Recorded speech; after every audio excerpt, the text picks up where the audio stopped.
start, but delighted to say that the sun has broken through and we are starting on time in this T20 trophy. We might reference it today, but no rest for the wicked.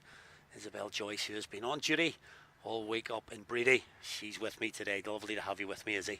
Yeah, I don't know about on duty. I was certainly ready and waiting for much of last week, but thankful we got one game in. Ali, I know you were working hard on the ground announcing, regardless of whether it was raining or whether there was play. But for those of us who were waiting to commentate, it was more about reporting on the rain once or twice. So this is much preferable, and I'm excited, I have to say, to see how this first festival of the season goes. Yeah, very excited to see this festival get going. It's a new type of format that's been set up today. And these next 4 weeks, we've got Tuesday, Wednesday, Thursday, four festivals rather, over the next 4 weeks in 4 parts of the country.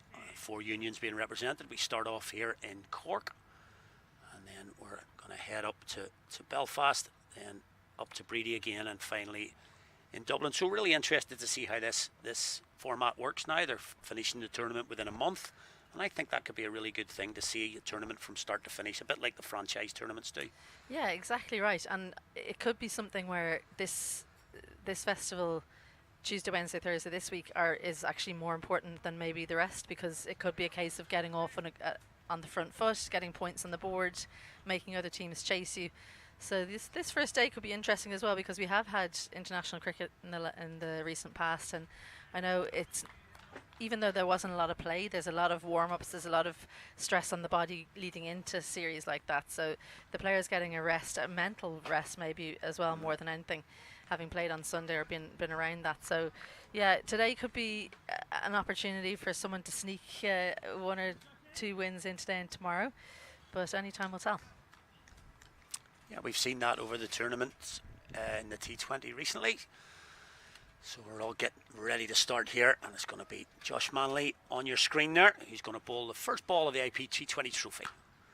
It's cracked through the covers, and we're going to end up first ball boundary. Beautiful shot on the up, and the Warriors, Sam Topping, cracks the first ball through the covers for 4. What a brilliant shot this is. Not a bad ball, just a little bit too wide maybe from Josh Manley. Gets in a good position, knows he doesn't need to do too much. There's a packed offside field there, so the placement was more important, and he gets it right. First boundary of the IP20 Interprovincial Series in the trophy format.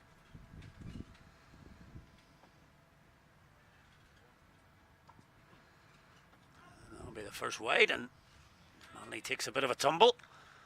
Never good. First couple of balls of your spell. Never sure of your footing then. A little bit circumspect when you're running in. He doesn't look too bad out there, but just maybe lost his footing. Yeah, Ronnie Black just getting rid of some of the detritus that's made its way off the boot. I think in this kind of situation, it's not actually the pitch that's a problem. It's the moisture in the grass you pick up on your spikes as you're approaching the playing surface. So that's something that will be playing on the mind of Josh Manley.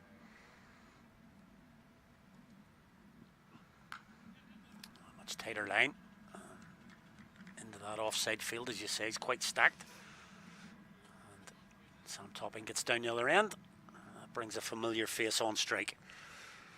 As someone who's just been scoring runs for fun this year, particularly in club cricket, many hundreds for Pembroke Cricket Club. We're delighted to see him back playing at that level, but someone who I think is a point to prove. At this stage in his career as well, you know, he's been seeing surplus to requirements at T20 level, and look, you just got to keep scoring the runs and putting it in the frame for the selectors. He's off for a boundary as well. Cracked backward of point. First ball boundary for Balburney as well, so Topping off the mark with a 4, as is Andrew Balburney. It's 10 without loss after just 3 deliveries. Well, this is the shot of someone who's been batting a lot. It's not that short. He just transfers the weight back. He's got great hands as well. Makes sure to wait for it long enough to beat point. Third is out in the deep, but no chance of chasing that one down. Yep, he's been banging form here. Just a few young kids behind the bowler's arm there.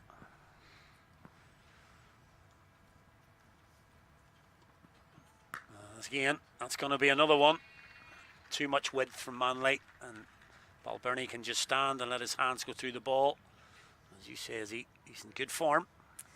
This is dispiriting for a bowler because, again, hasn't had to move the feet too much. It's all about transfer of weight forward, head position and hands. Look at that bottom wrist whipping through. Dismissive and dispatched. Yeah, ominous start here for the Reds. You know, first over of any tournament, you want to get out there and get going, and already a discussion with a new captain for the Reds. Philip Leroux is leading his troops today. Yeah, this is a good change, I think. They've brought square leg in, no mid-wicket in place. The line that Josh Manley's bowling, he's put a deep point in. So if Balbirnie wants to score a boundary, he's got to go forward of that point fielder. Field change works out on that occasion. Keeps it down to 1. 3 boundaries in the opening over already, plus the wide. A couple of singles, 15. Still 1 ball to come.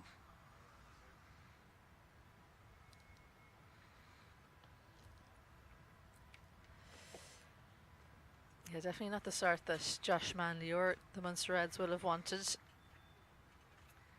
He's got a senior player in this team, so they would have hoped that he'd do slightly better.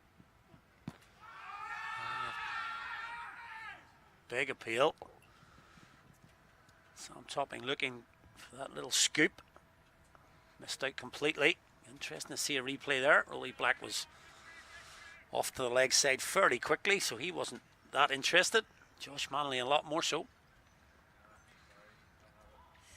Yeah, I think there's a few things we didn't quite get the point of impact there, but I think probably pitching outside leg is the first instance, and I don't know if there was actually a slight bit of bat as it went onto the pad. That was what my initial reaction was, just watching live. And no better man than Rolly Black to be standing there. It's so difficult to be an umpire when you think of everything that was just going on in that shot. If it was you or I being commentators, we're watching what the batter's doing. You're excited, you're in the moment. With umpires, they have to watch the game like second by second, just take every ball as it comes. So it's not an easy thing to do. Josh Manley was pretty convinced, as he would normally be. It was a really good point you make about umpires. We sort of watch a game in a different perspective from them, and experience is key. And certainly Rolly Black has been around the world recently, and it'll do him no harm in terms of just being calm in the moment. And, do you know what made me think of it is I was talking to an umpire. I won't name him, but he was a professional player and then went into umpiring. Mike Frost will open the bowling from the Mardyke walk end to short, and just didn't get much of that at all, did he, Sam Topping? But I was commentating on a game and he was umpiring, but it was quite a low-level Europe game, and there were lots of mistakes being made by the international team in a Europe level C qualifier kind of thing. I said, when you're watching, does it not frustrate you that they're just like making all the wrong decisions? You know, because he was a high-level international player, and he said, as an umpire, you're not thinking about that. You're just looking at the ball, making your decisions, making sure you're in the right place, how many balls are left. Those are the things they're thinking about. And I was going, how can you not tactically be engaged in the game? Oh, I think he's just has he got a bottom edge on that onto his pad, and it's almost ballooned up. really strange. I mean, I'm not surprised by the shot. We've seen Balbirnie play that shot reasonably often, but where the ball ended up, just looped up into the offside, and there was lots of shouts for catch it, so that would suggest he got some sort of bat on it onto pad. Fell safely. Balbirnie down the track, well fielded in the covers. Saves 4 there. That was going for the boundary. Yeah, good from Philippe Leroux. He's an excellent fielder. Has a very strong core is something I've noticed about him in the field. His movement's excellent.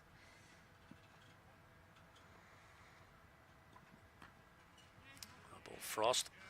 Yeah, even that little piece of fielding from Philip Leroux will give him a little bit of confidence. I'm sure he'll be nervous going into this into this match as captain. He's got to take on extra responsibility, and just a little thing like that will just calm those nerves as he goes out there for the first couple of overs. The LaRue family from Railway Union played hockey with Philippe's sister, and I don't think anything stresses out the LaRues. I'm not going to lie. They are, in a lovely way, so confident. They just exude that confidence, but not it's warranted, that kind of thing, where nothing seems to faze them. And he's such a young guy to take on the captaincy. We were talking off air, weren't we, about, within this group, you've got PJ Moore, you've got Josh Manley, who was captain before, lots of people with plenty of experience. So it's great to have someone young coming through that is recognised for their leadership. Slower from Frost, just held it back there. Oh, they're going to get 2 there. Terrific running. That's really good running. Slight misfield in the covers, but they were sharp enough to see that there was 2. That's an excellent piece of running there to get 2, but a decent over from Frost. And the Warriors go through to 21 without loss from 2. Great over that from Frost. And when you think of Andy Balbirnie internationally, whenever spinners come on inside the power play in ODIs or T20s, he generally takes them down with his sweep shot. So the fact that Frost was able to take that shot away from him in that opening over, just with the lengths he bowls, the different types of speeds, he had a couple of quicker ones, then he had a much slower one that he kept away from Andy Balbirnie. Very, very clever plans from the left arm spinner. Yeah, we saw that at Brady on Sunday. A really excellent exhibition of left arm spin from Humphreys. Manley to continue. Oh, that beats for topping rather. Yeah, great comeback there from Josh Manley, because he's had to go back and stew, having been taken for 16 in his first over. Much better line, I think that's the key here. Good length as well, testing out further down the pitch, and just actually got too much bounce for Sam Topping. Could have easily flown to slip. Yep, extra little bit of bounce there, as you say. Decent carry on that occasion. Topping goes for that ramp again. He's got it this time. That has flown all the way for 6. That's gone a long way. So he's practiced it in the last ball of the previous over. He's nailed that one. It's an absolutely outrageous distance he's got on that. It's flown really high, so I thought, oh, I wonder if Bakhtiar Nabi's in with a shout here, and then it's actually just gone into the netting. I was doing the same thing. I was looking on the ground to see where it was going to bounce. Would it go for 4 or 6? And I had to look up because it carried a long way. That's short. That's clothed a little bit from Topping. Man out on the boundary. But again, good running between these two. Yeah, great hustle. Good start. Good understanding between them. They've batted a lot together in the IP50s, and that understanding's coming through now in the T20 format. Yeah, wouldn't have batted much together prior to this, because obviously Sam Topping based in the NCU, Andrew Balbirnie has national commitments, and now back in the Leinster League. So they've gone up to the Warriors and formed a decent partnership so far. Yeah, well, if you're trying to get an understanding as a pair, better to do it in the 50 over format. There's lots more time there. There's not as much pressure to be sneaking singles or twos, but they've obviously gained that knowledge of each other in that IP50 format, and now it's paying dividends in the shorter format. Only round the wicket, trying to cramp up Topping on that occasion. You could see there straight away he was trying to create room in the offside by taking a step to leg. Yeah, change of plan from Josh Mann. He took the slip out, put him into mid wicket. He's going to bowl it in at Topping. Everyone up on the offside, so can't really afford to give much more than 4th stump away.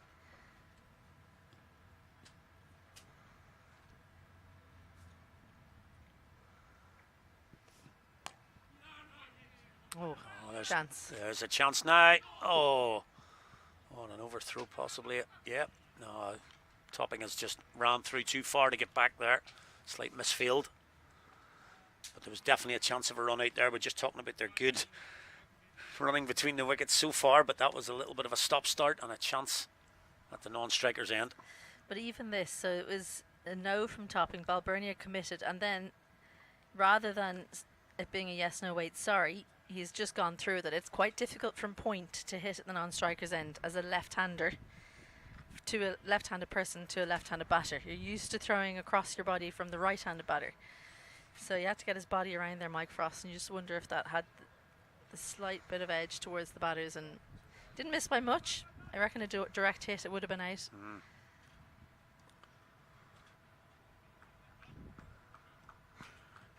And changing the field here. Third man has come up for Balbirnie. That's short. Pull, there's a man out in the deep. Can he get round? No, just out of reach. The ball has, to add insult to injury, has just trickled over the boundary. Excellent effort that from Suleiman Safi. Suleiman Safi was in business there, he thought. Yeah, I reckon he was just inches away. He gave every single chance to himself to take the catch. Covered a lot of ground, put the full stretch dive in. With no control on this shot from Balbirnie, so he would have been worried. Have a look. Full stretch dive, got the hands in the right position, and just an inch or two short. So if he'd been half a step closer, that would have been a good chance. Good to see Josh Manley still smiling. 34 without loss after 3. Yeah, real small margins there. Just literally, if he'd have taken off a split second before, he might have got there. But a terrific effort from Safi there, positioned out on the boundary just for that shot. Balbirnie didn't get full purchase on it, but he picks up a boundary. 34 now on the board already after 3.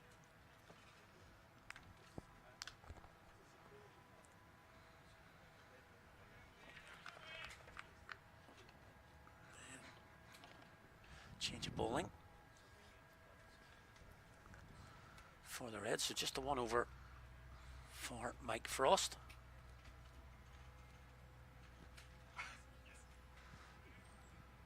Quick single.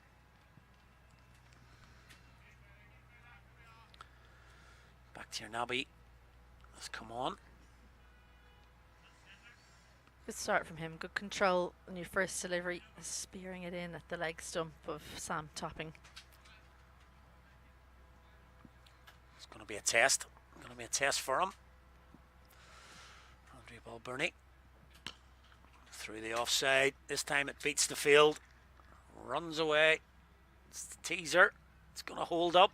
Just a little bit of dampness in the outfield possibly from this morning. Not running just as quick. Managed to pull it in. Suleiman Safi pulls it in. 2 more to Balbirnie. Yeah, much bigger square of the pitch here at the Mardyke. So good to see Munster Reds happy to chase it down.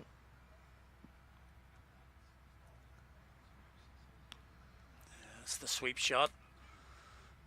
PJ Moore's not going to haul that in, but the man on the square boundary who's been placed out there, one of our 2 fielders out, manages to come round and cut that off. But 2 more.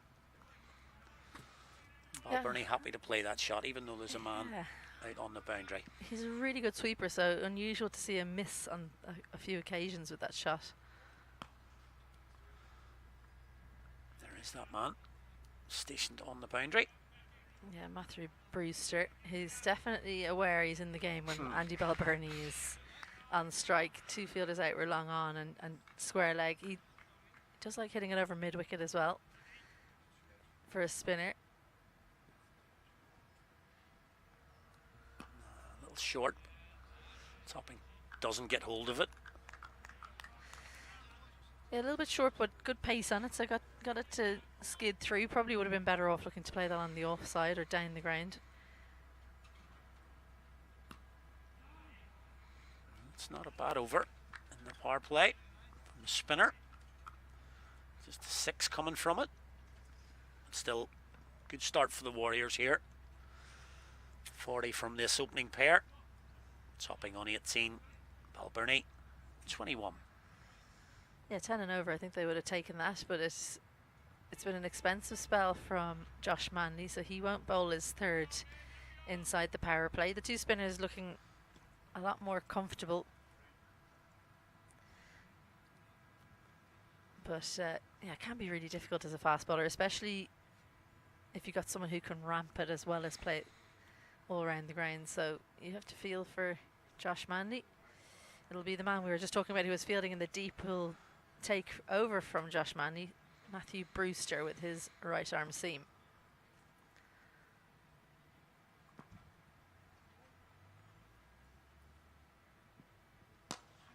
It's in the air, but PJ Moore won't get round to that. Yeah, it's a really interesting point that you make there about today, a game we're witnessing spin is looking much more comfortable than seam, and we saw that on Sunday.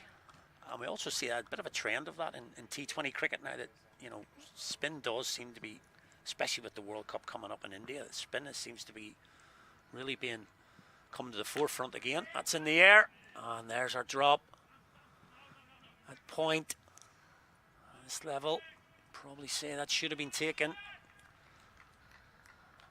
We'll see it again here now. Doesn't really get hold of it, Balbirnie, and it's uppish.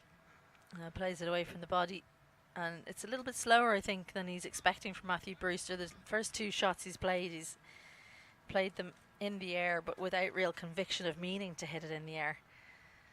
So frustration for Munster Reds. It's been a tough start.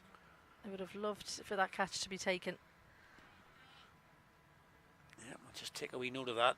Andrew Balbirnie on 22. We could look back on that in an hour or so's time. Its Topping comes down the track, plays through the line. It's an excellent shot from Sam Topping, showing that he's got the shots down the ground as well. Clears the ropes. 6 more. Yeah, I think this is really good planning from Sam Topping. Not the out and out pace from Brewster, so he's come at him looking to play it over the top, mid off and mid on inside the ring, and it's pretty short straight.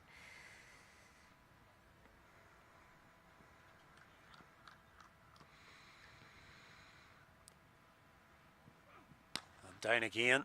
This time he goes a lot squarer, rather. Just going to check that. A few people down there should be able to tell us whether that's gone all the way. The umpire's waiting. But again, not enough pace on the ball for Brewster, and Topping's happy to come down the wicket. Yeah, just trusts his swing, and it did go all the way. It's pretty sure from the naked eye it had, but Mike Frost confirmed things from the deep. Back-to-back sixes.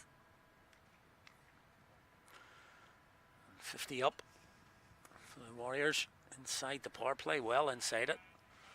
Keane Hilton up to the change. stumps. Yeah.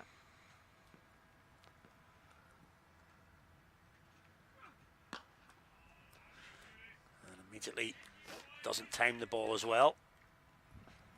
No momentum into the shot as he had in the previous two.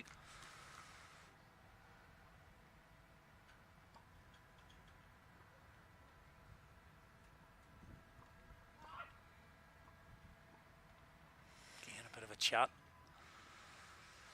LaRue, PJ Moore, and the bowler.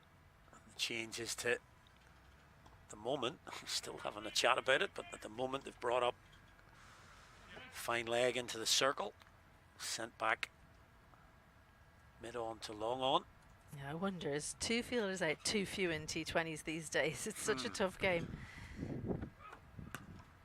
Like, have a look at that. It was brilliant. Right in at leg stump, but great hands from Topping. Gets it through. Hang on. And There's an injury straight away.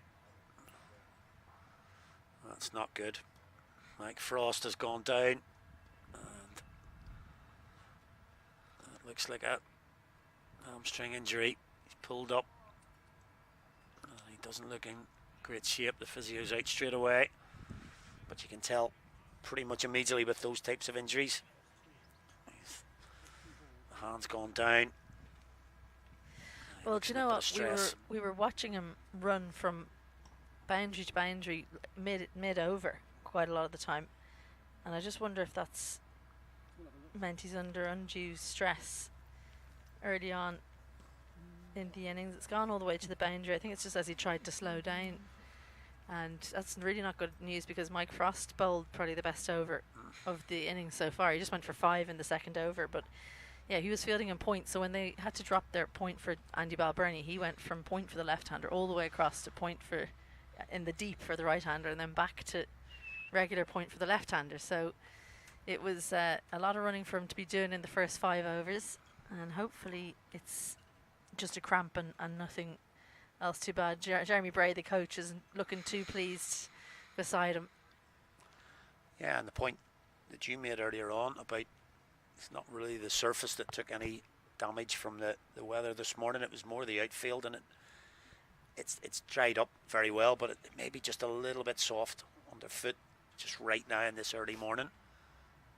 Mike Frost is up on his feet, but he doesn't look too comfortable right now. Still holding the back of that leg.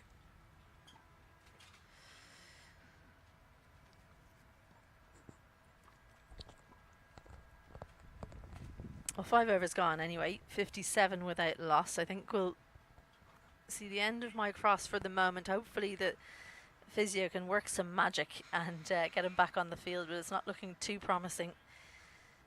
Expensive over that one, 17 from it. And one more over the power play that Munster Reds have to navigate, and you wonder, was Mike Frost carded to bowl this over? You'd imagine so, because Josh Manley is now switching ends and he's going to bowl the 6th.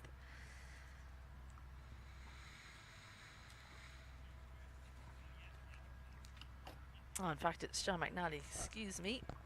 In the wickets for Clontarf at the moment, isn't he? He took a 6 for, wasn't it, a couple of weeks ago? Yeah, Josh Manley would have been wondering what he'd done to his captain to get the 3rd inside the power play, so I'm glad on his behalf that he doesn't have to bowl it. There you go. That's experience for you. Sees the field. All the boundary raiders in this last over of the power play on the leg side. So again, just steps away to leg, opens up the offside, and is comfortable enough to hit it over the top for another boundary. This balance here from Andy Balbirnie. He's actually moving backwards as he makes contact with the ball, but he's able to keep his head still on point of contact. Just a little bit too short from John McNally to start off with. Oh, gone. Great catch from that man LaRue. The cover just held up a little bit on Balbirnie. He was looking to go over the top again. Slight mistiming on that one and can't get it over LaRue, who made an excellent piece of timing on the jump. Pull in the catch. The Reds get their first. Andrew Balbirnie goes for 26. Yeah, it was almost scripted that he was going to pitch that one up, John McNally, and Andy Balbirnie was aware that was likely, so he was ready to get on the front foot, but just didn't get the elevation. Such a brilliant fielder, Philippe Leroux. We've already talked about it. And rather than going along the ground, he's tried to go for the glory, but Philippe Leroux times the jump to perfection and just about fingertips it into the hands. So that drop catch on 21, not too costly, just cost 5 runs. And finally, Munster Reds get the breakthrough. Yeah, and that man McNally, you said, he's in the wickets for his club side. Well, he's pulled on the interprovincial shirt here. He's in the wickets for the 2nd ball. That brings number 11 on your screen there, Jake Egan, into the middle. Now playing his club cricket at CIYMS in Belfast. And he's moved up from the Knights last year. He's up with a Warriors shirt on now. He'll face McNally. He gets a nice little bit of shape, John McNally. Not the quickest, but he puts a lot of effort in, so he does hit the deck. As long as he doesn't float. That previous one that was the wicket ball, ironically, was the one that he slightly floats up there. But was maybe a little bit too full, actually, for Andy Balbirnie at the pace that John McNally was at to get over the fielder in extra cover.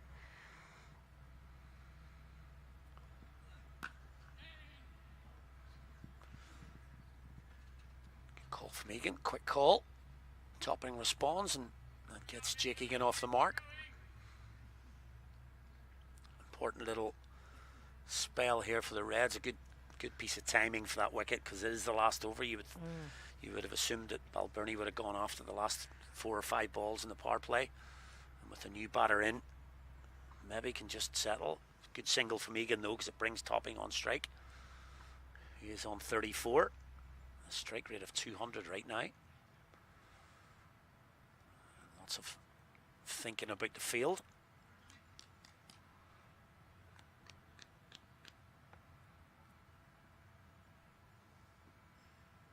Two balls left in this power play. Both fielders on the boundary are square. A brave bit of bowling there from John McNally, just taking the pace off against the in-form Sam Topping. Yeah, not be the last time we do that No, these next 4 weeks.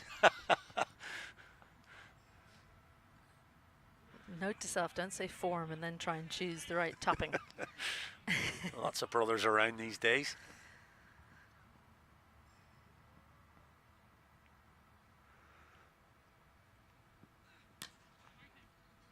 There'll be a dot to finish it.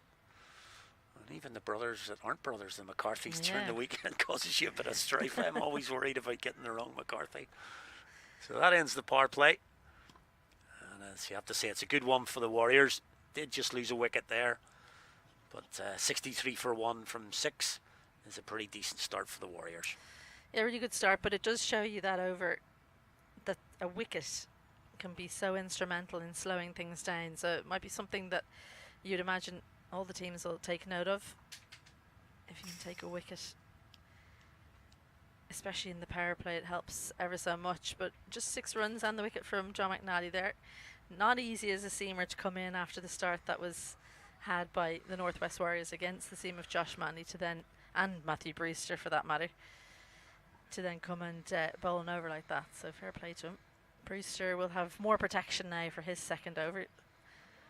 It's a square, fine cover, and long on or out and long off as well.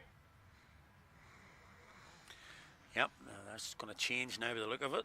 He's going to send, just as you mentioned, long off. It's going to come up into orthodox mid-off. Well, he's just about going to make the ring, I think. Straight down the ground, but he hasn't got enough on that. Thankfully for Topping, because there is a boundary rider out there.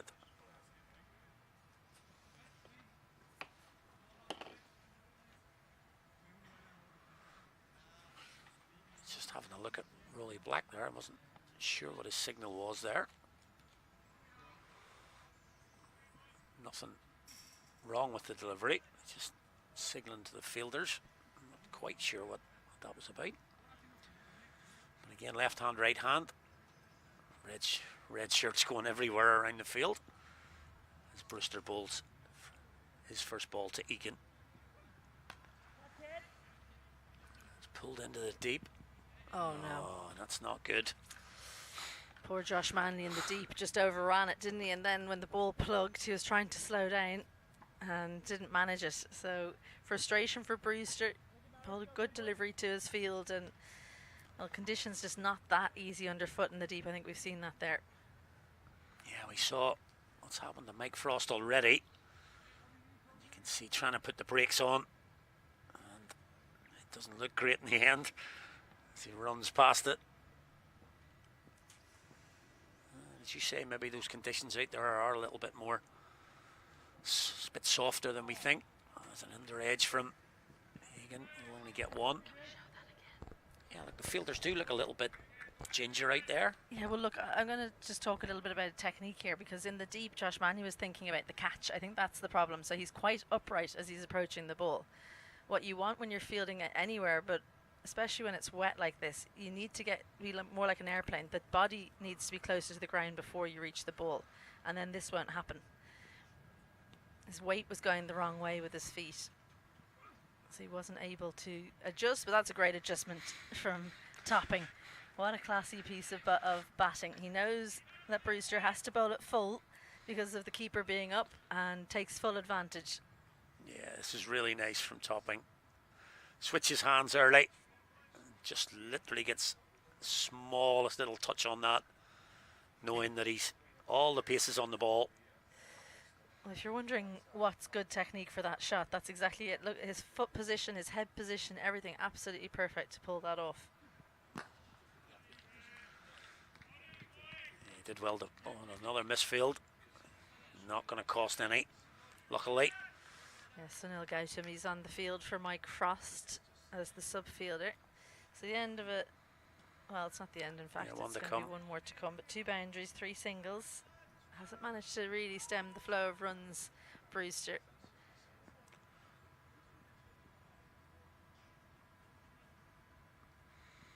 And he goes big. Is that going to carry?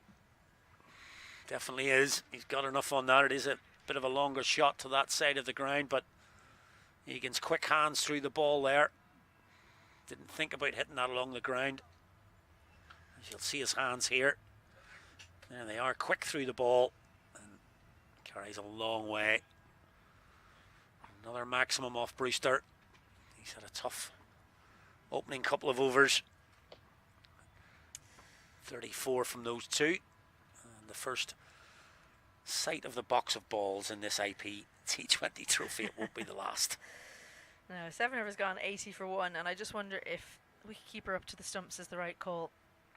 Cian Hilton's come up to the stumps to try and stop the 2 batters running at Matthew Brewster, but in a way it's actually making life easier for them because they know what he's going to bowl even more so. The field is spread.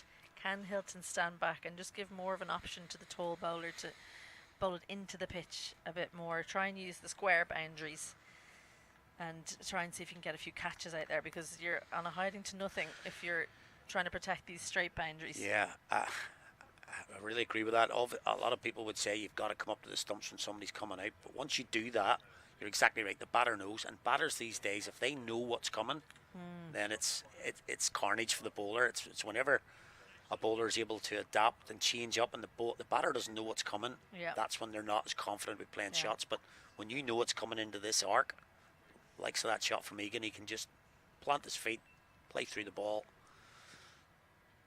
And that was a 6 off that last ball. Good fielding. Really nice stuff from Bakhtiar Nabi. The other thing is, the pitches are so good this year because it's been so sunny early on. I know we've had rain the last week, but the pitches are so good, guys can just stand there and whack it straight. So in the women's game, I could understand it definitely coming up. There's not too many in the women's game that they can stand there and then deposit it over long off and long on. But in the men's game, on good pitches, especially with a bit of pace on the ball. It's a good piece of fielding again. Oh, but a poor throw. Did the first part really well. Almost had too many decisions to make, didn't he? Yeah. Did so well, Bakhtiar Nabi. And then, I don't know what people were shouting. I think from the deep, I won't put a name on it, but it was just shouting his name. Not helpful. There needs to be one voice, the keeper maybe saying keeper's end or bowler's end, so you get that clarity of thought. In the end, he just threw it miles away from the non-striker's end. Yeah, possibly even just taking that little split second to adjust and get yourself set. It was a wild throw. Just those little things could really help the Reds now. Bonus wicket there. Yeah. Could just help, but missed out. But a good start here from Sulaiman Safi. Just 2 singles. Yeah, he's been good. The spinners have been good so far for the Munster Reds. It's been the seamers who have been put to the sword. He's changed up his pace really well. A lot of arm balls. That one was the one that he took the pace off.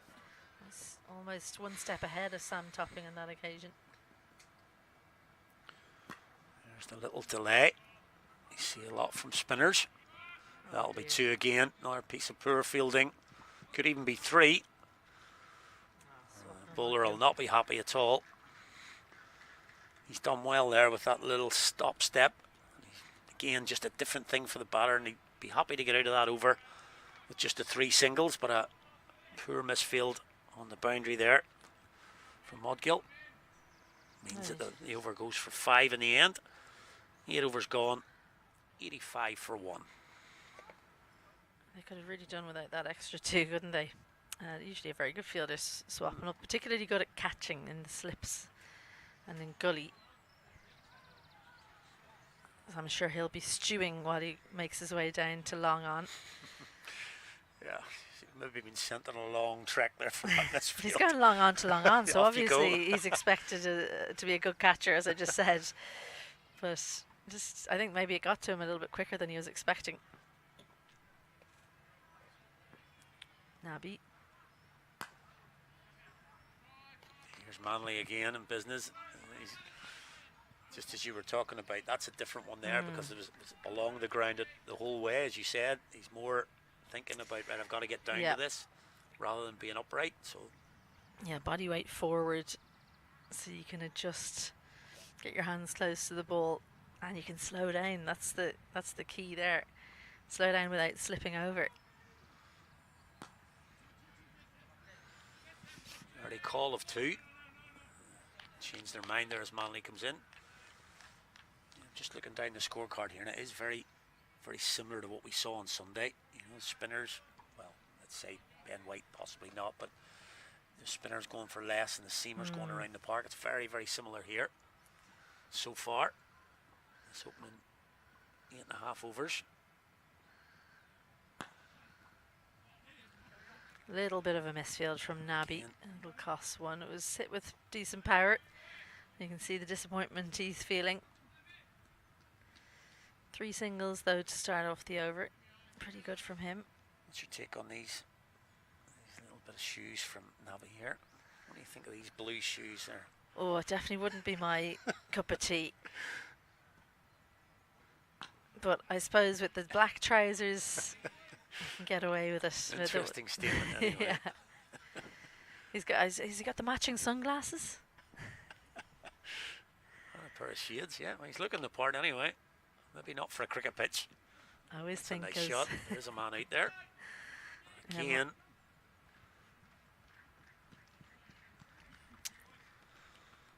That's another misfield there. Costs a run.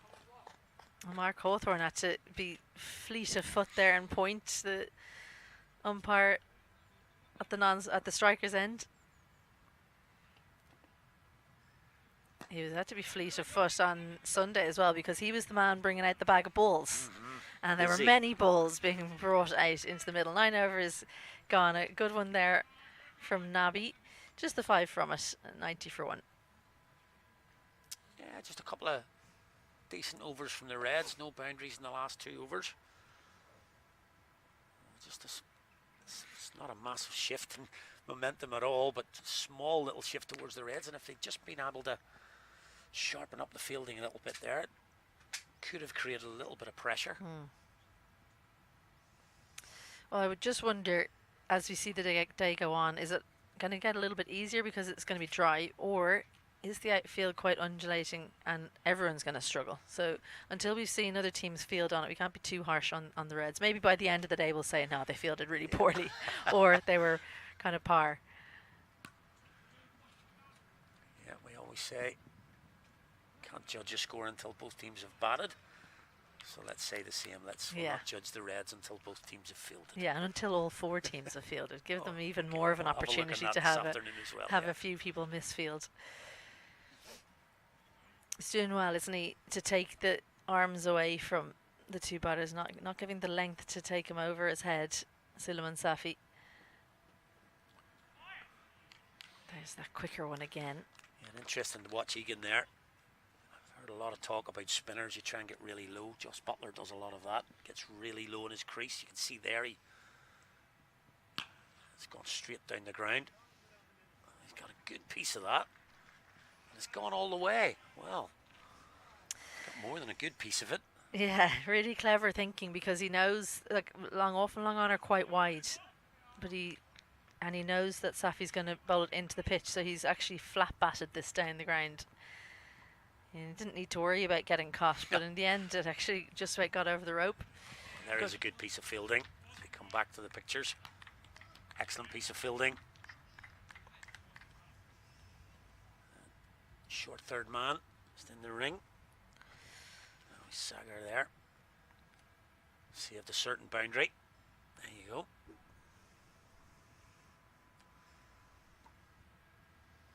That was an amazing shot from Egan. I thought he was just like bunting it down the ground, and yeah. That's in the air. It should be the Oh. second. That's another drop for the Reds. Another one gone down at the point direction. Oh, that's really disappointing, isn't it? Because he's a good fielder back to Nabi. We've seen him on a couple of occasions stop balls along the ground, but his just wasn't in the right position to actually take the catch and then land was the problem. Yeah. It's not a bad over from Safi. Definitely should have had a wicket there. A little disappointed. Wasn't coming at a lot of pace, that ball in the air. Maybe that's what did for. Yeah, I think those kinds of catches, your feet need to move, and they could be doing so much better, the Reds, but it's Sam Topping who's still out there. He survived a chance. He's on 49 from just 30 deliveries. Balbirnie, bright and breezy start from him, 26 from 15, and Egan almost doing as well as him. He's still out there, 23 from 15. There's your bowling card, and you can look down and pretty much pick out the seamers there. Manley, 2 overs, none for 29, and Brewster, 2 overs, none for 34. The other spinners have been doing quite well. The only seamer that's managed to keep his run rate in check is John McNally. He's on your screen right now, number 20 there. He's bowled 1 over and has taken the only wicket so far out of Andrew Balbirnie. So he's going to be brought back into the attack. Change of ends for him to the Sundays well. Yeah, he'll go round the wicket, and Sam Topping will get an opportunity to make his half century, having survived a chance on 48. But John McNally, he's been the one to take a wicket so far. Can he repeat the dose in his second over?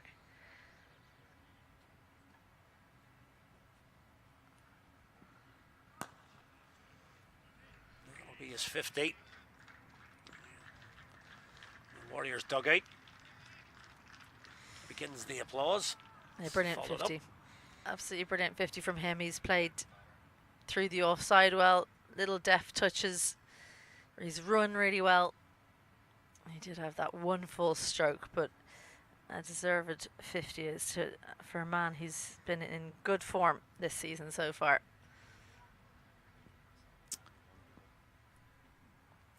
The single brings up the half century for Topping, and very statistically pleasing, that brings up the 100 for the Warriors.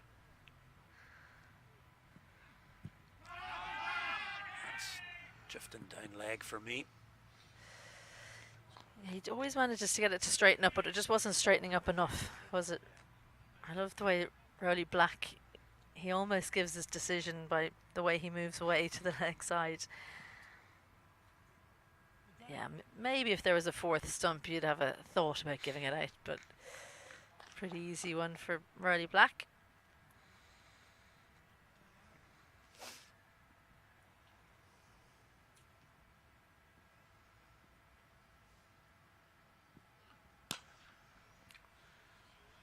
In the tennis courts, you can hear the crack. It's just caught the top of the net that prevents the balls going into those tennis courts, but that's a big hit. Crack off the bat there from Sam Topping. I wonder, is he going to go into a 5th gear now? Shuffles down, didn't actually get all of it, but the momentum he took into the shot and a nice full swing of the bat means it's cleared the ropes with consummate ease. Mid off in the ring now, so change of plan for John McNally. Long on, mid-wicket square, fine, out, just cover on the offside on the boundary.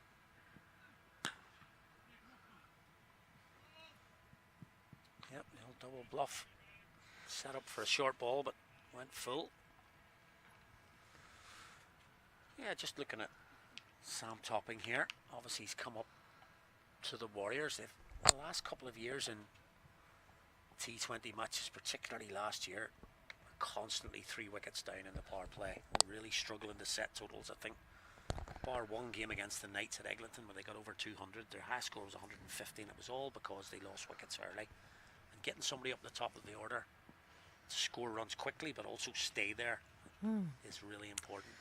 Yeah, 2 new openers really for the Northwest Warriors. Andy Balburney and Sam Topping. It's been a big change for them. Change their fortunes. Well, definitely in the power play anyway. Maybe they haven't won as many games as they would have wanted in the IP50, but looking good here. And keeping up with that rate of 10 and over, and if they manage to keep wickets in hand, you'd imagine they won't be happy to just go for 10s for the full 20. Yeah, I was just going to say excellent running again there from those two. Quick. That's nicely bowled. Took all the pace off that. Ian played about 3-4 shots there before that got to him. Excellent piece of bowling from McNally.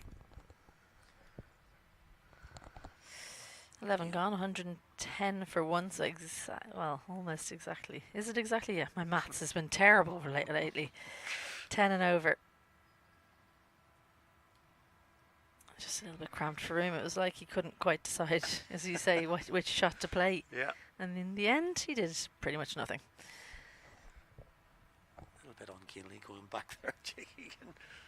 But yeah, I know Jake Egan quite well. He's been in the country for a few years now, and he is quick between the wickets. He's in the field as well. He's pretty athletic in the field, but he runs well. But again, it'll be a new partnership for him here with Sam Topping.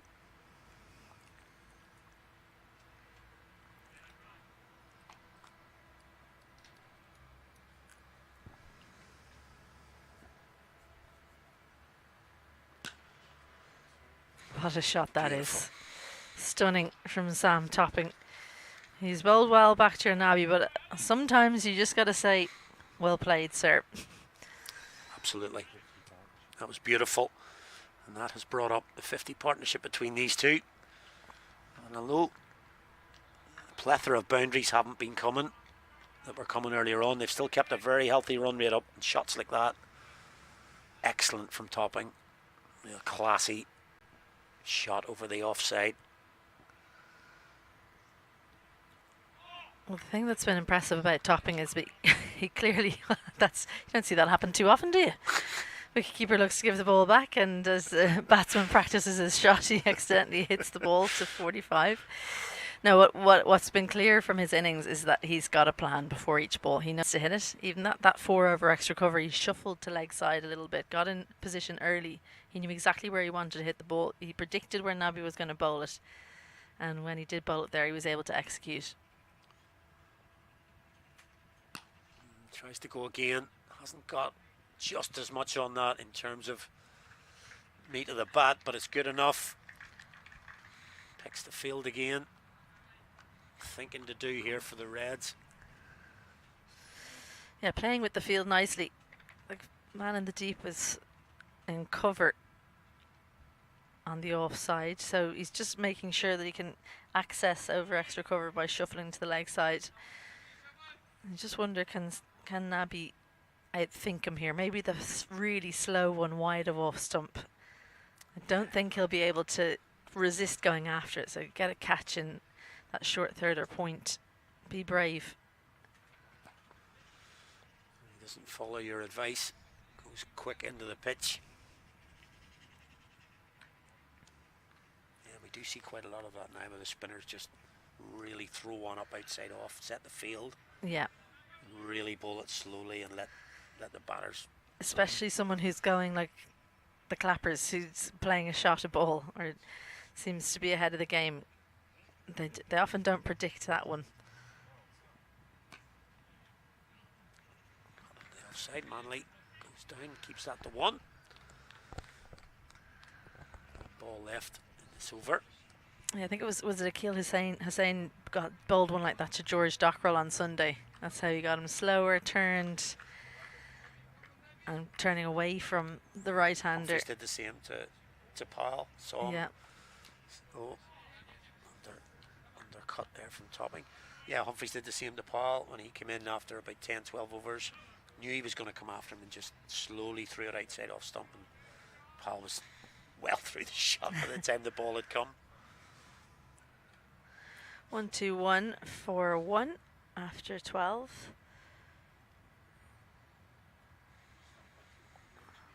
So you'd imagine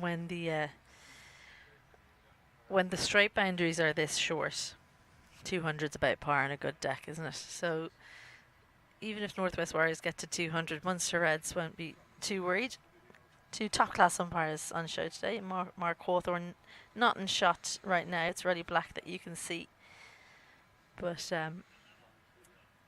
you can be sure it'll be managed in a very professional manner with those 2 out in the middle. And Johnny Kennedy has all the chat on the sideline as well as third umpire. As you say, they were in action during that T20 series up in Breedy as well. Matthew Brewster about to come back.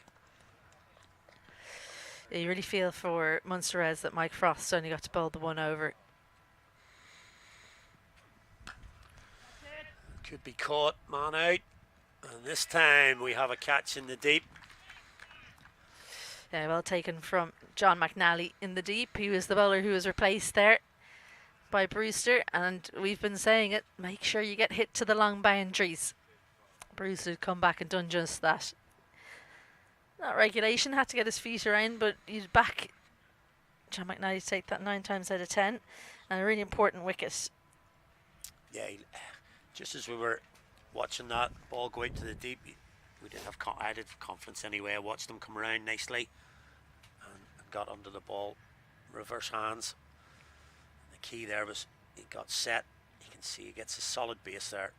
Hands reversed, takes the catch. And excellent innings from Sam Topping comes to an end. He goes for 67 from just 39.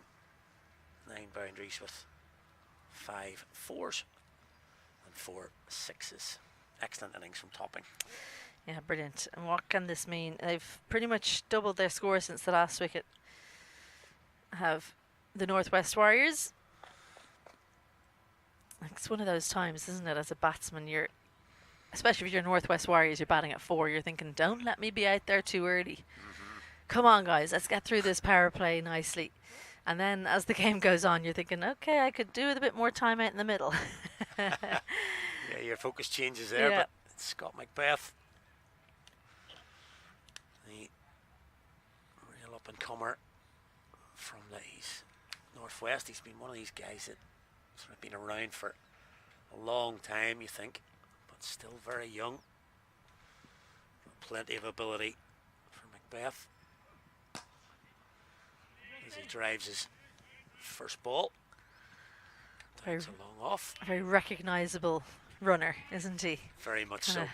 Languid, I think, is this. Side to side head movement as he's running down the pitch. So I always love when someone has a recognisable run. And you don't need numbers for Scott. You know him straight No, away. exactly. They're not worried about colours of helmets or bat handles or anything. You know exactly who's who.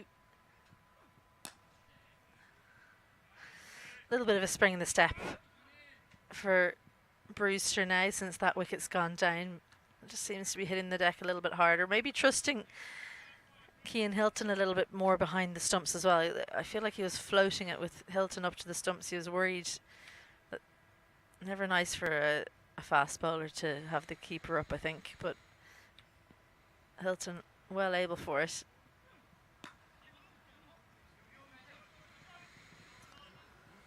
And well able to get out from behind the stumps to make sure that it's only 1 there. So good comeback this from Brewster.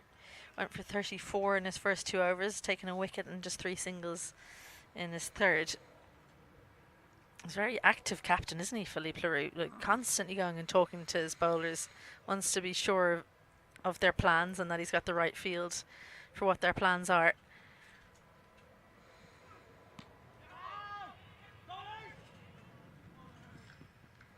Good call from Macbeth to get through for the 1, but it's a good comeback from Brewster. We've referenced this quite a lot in T20 cricket, how, yeah, okay, it's been a little bit rusty, let's say, from the Reds, but the game's far from gone here. They can have a good last 7 overs of this innings. They can really get themselves back into this game. That's been a good over. Matthew Brewster, he suffered in his first 2. but no boundaries, and that priceless wicket of topping in that over. And after 13, Northwest Warriors 126 for 2. Yeah, a couple of quiet overs now, and Munster Reds, you can start thinking of trying to keep them below 200.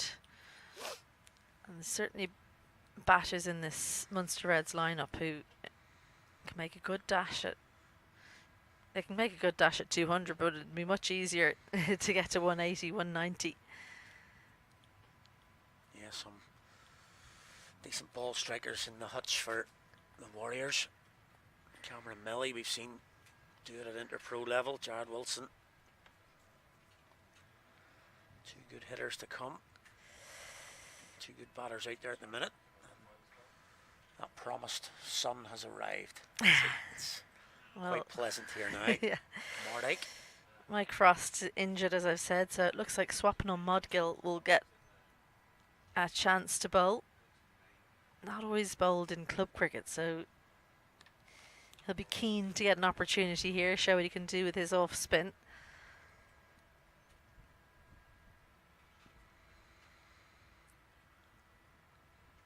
Oh, that'll be good. Oh, no. Poor piece of cricket there all round, really.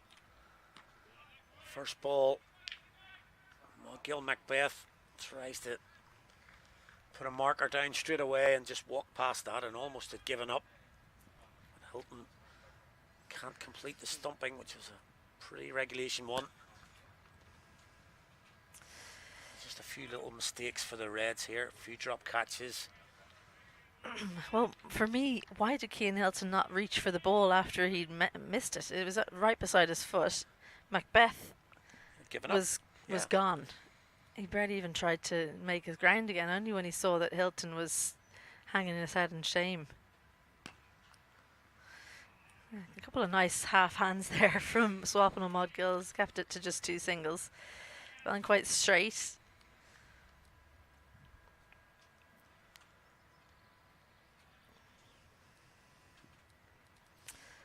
Good captaincy from Philippe Leroux, if you can sneak another over in here. Oh, well. Oh, he's got lucky there. Macbeth's going to go for 4. But again, he set up to be coming down the wicket. Then was going forward and then back. Wasn't balanced when he played the shot. Outside edge. No chance for Hilton, but runs away. He's a little bit off balance there, Scott Macbeth. Oh, I was talking about Sam Topping having a good plan, reading the bowlers really well, and Scott Macbeth is the exact opposite in this over. He's really overthinking. I reckon maybe when you've got a bowler that you're not that used to, Swapnil Modgill, just stand still and play the ball as it comes. If he floats it up, be quick enough to get down to it, but don't be sweating on it so much. Almost like a little seamer, isn't he? Modgill at the moment, not looking to turn it too much.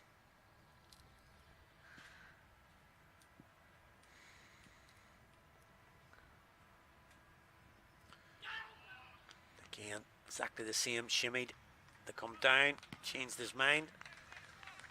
Misses. And as you mentioned, 2 decent overs back to back for the Reds. Picked up a wicket and just the 1 boundary, and pretty streaky boundary at that. Yeah, T20 is tough that way because the ebbs and flows are so quick. So they were right on top of Northwest Warriors, and I still think they are. But Munster Reds doing a very good job of clawing whatever they can back. So 2 good overs, and if they can string together another couple here, then they'll be right back in the game. Turn now to Suleiman Safi. He's bowled 2 overs so far. He's juggled his bowler as well, hasn't he? Philippe Leroux, just not letting any batter get settled, even just swapping the ends the bowlers are bowling from, so your plans have to change based on dimensions.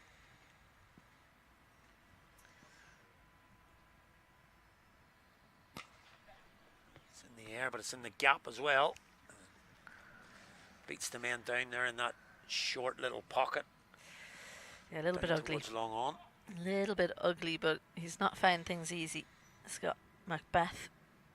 Uses the long levers to drag it wide of long on.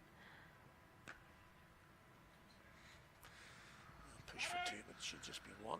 Yeah, you mentioned about juggling his bowlers. Throw in the injury to Frost, who definitely would have bowled 4 on this pitch. He definitely would have bowled 4, so he's had to scramble and find a couple of overs elsewhere. Well, the good thing about Interpro cricket is you generally have a good few all-rounders in your team. So it's not like an international team where you've got, 4 or 5 out-and-out batters. Spanked. It's a good shot, good balance, good use of the arms as well that he was given by the width from Jake Egan. Waited for it long enough that he knew he'd get it past long off. I think the difference there in that shot is what we watched with Macbeth in the last over. Was at the point of contact, Egan was quite still, even though he was on the move. Chance here, maybe. Oh, there's that running I'm talking about. Yeah, with very Egan. athletic, a really athletic dive. He's like a little salmon there, diving in. Yeah, if you watch this, I think he's taken off. He's taken off a good few yards from the crease. You can see it. There he goes. I wonder if he's done himself a little injury there, a wrist injury maybe. He's just going to get looked at. Yeah, I think he might have just gloves, given himself a cut. Yeah, that's gloves. it. To do that type of dive, the position your body needs to be in beforehand, his body would have been so much further forward than his feet. So he knew well in advance he was going to dive in. Josh Manley in the deep covered a lot of ground, but yeah, because we say it's not a big boundary out there, so he's coming in to pick that ball up, and he's not a long way outside the circle when he's got the ball there. An action again here, possibly. That will be 2, because that's a little bit more into the gap between the 2 fielders on the boundary. Easier 2 that time, and actually in the end, a pretty decent over for the Warriors. I think there was 15 from it. 147 for 2 with 5 to go. A good recognition there, I think, from Egan in particular, that okay, we're not finding it easy to score the boundaries. What other way can we start piling the runs on? Let's just look for these 2s. And the thing about 2s is that it really frustrates the fielding team as well when they feel like they should try and keep it down to 1. They have to be on the rope because they're worried about the boundaries, and so the 2s are opened up. And I know it's not the biggest boundary down there to Josh Manley, but a lot of vacant space in the square boundaries. What a shot that is. If everything else isn't working, Macbeth's decided, right, I'm going to switch it around, reverse sweep, over third. Great contact. Yeah, I'm struggling right-handed, so I'm just going to go lefty here. It's turned around completely. You'll see it right on screen here. Just goes, switches the hands, turns around, places a lefty, hits it for 4. I'm not sure we can call it playing as a lefty, because he didn't switch his hands on the grip. His legs, yeah. He hasn't switched the hands on the grip, or he hasn't switched his legs, but it's a reverse.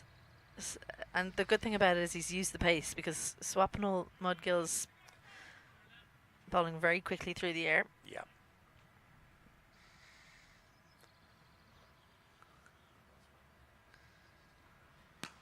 That's the one you're talking about. It's thrown up. Will the fielder get round? He will. And a good piece of 1-2 down there between long on and long off. Yeah, brilliant. And it was anticipated well by Jake Egan. He knew, but Modgill was worried about getting reverse swept again, took the pace off, maybe a little bit too straight. Yeah, he was looking to go straighter than that. Scott Macbeth dragged it. You can see him practice his shot. And the difference is he's not recognised he's not there to hit it for a boundary, so he's hit it too hard to John McNally in the deep.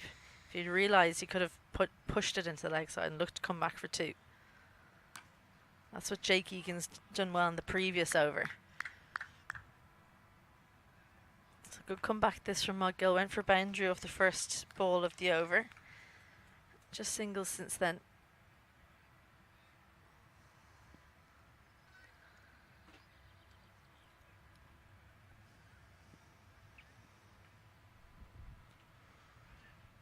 Tried a similar shot to the first ball of the over, but doesn't manage to get as much bat on that one. Just gets a single. So as you say, a good comeback from Mudgill. 9 from it. 4 to go. Macbeth is on 20. And Jake Egan on 40. And the Warriors still eyeing up that 200 for sure.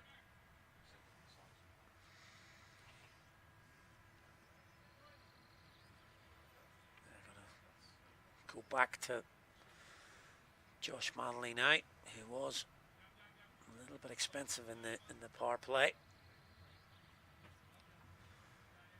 This is kind of his role in the team. He'll bowl 2 in the power play usually, and then come back to finish off with 18 or 20. In this case, he's going to bowl 17 and probably 19.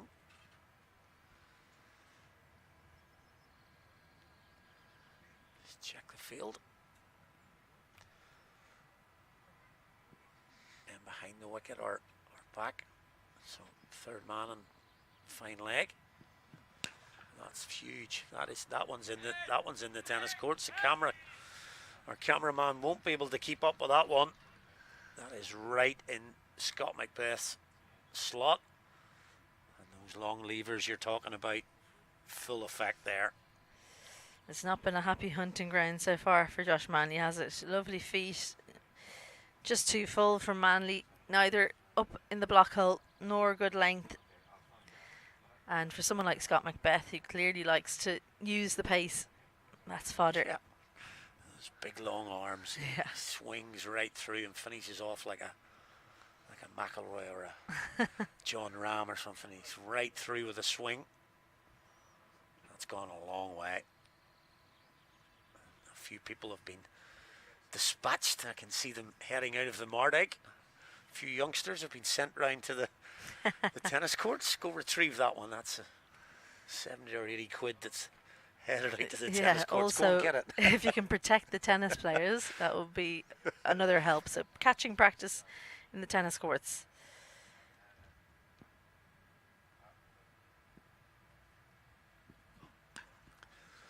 Changes the length, goes short, straight up in the air. Oh no, it's gone down. Josh Manley didn't even watch. Given up on that. Oh well, Josh Manley was just going back to his mark to get ready for the next batter to come out, and Cian Hilton's just dropped to as straightforward a chance as you can get as a keeper, you'd imagine. Yeah, actually, it's a difficult one to commentate on nearly. Straightforward a catch as you're ever going to see. Just close not together. Straight through the gloves. Goes short again. It's probably going to be a wide.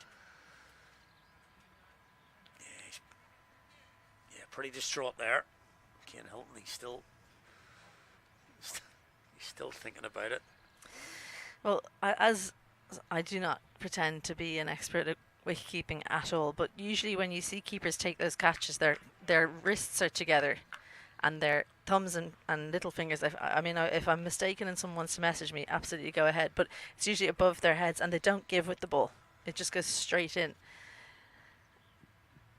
I think that Cian Hilton's hands were too low to start off with, and then he was catching it almost like a fielder. Fielder, yeah. I was just not like say a keeper. Yeah, it was like a fielder's catch in terms of, you know, the outfield. If you're, as I would say to coaching the kids, like a basket. You've got your hands out like a basket. Whereas if you've got a pair of gloves on, it's gloves for a reason. You're creating a large area for the ball to go into. But yeah, I think we got a.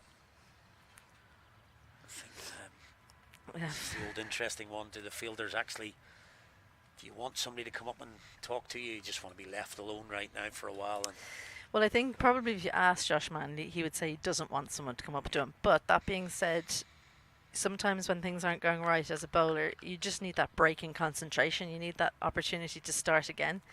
So Philippe Leroux's done that for him. It's going to be lucky in the gap. Thought that was going to Brewster. John McDonald-Nally's done really well there. He knew his job from the moment that ball was hit, sprinting in to stop the 2. I think that's the sign of a really good fielder, is to be able to zero in on exactly what your job is. Not worry about the score overall or bowling the next over. Just think, right, I've got to stop this from becoming a 2, instead keeping it to a 1.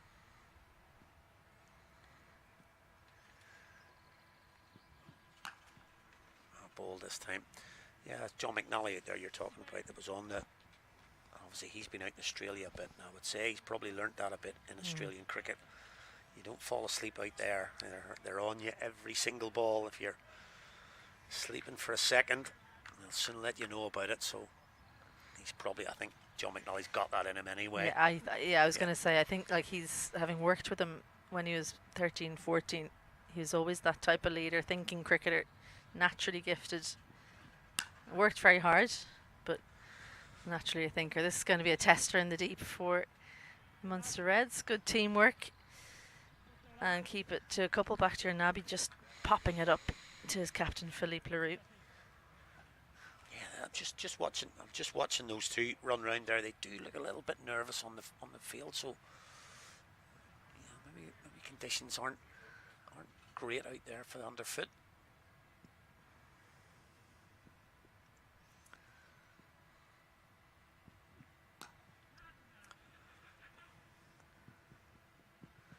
Single. Egan on the ball again, looking for 2, but that's the end of the over. You can still see on your screen there, Ken Hilton still thinking about that. Yeah, well, on that, Nicholas Pretorius, thanks to Nicholas for getting in touch. I hope you're enjoying the stream. Not enjoying my commentary as much, I think. No, for the catching, he says, for high balls for a keeper, if coming towards you, reverse cup. Okay. You reckon that was reverse towards him?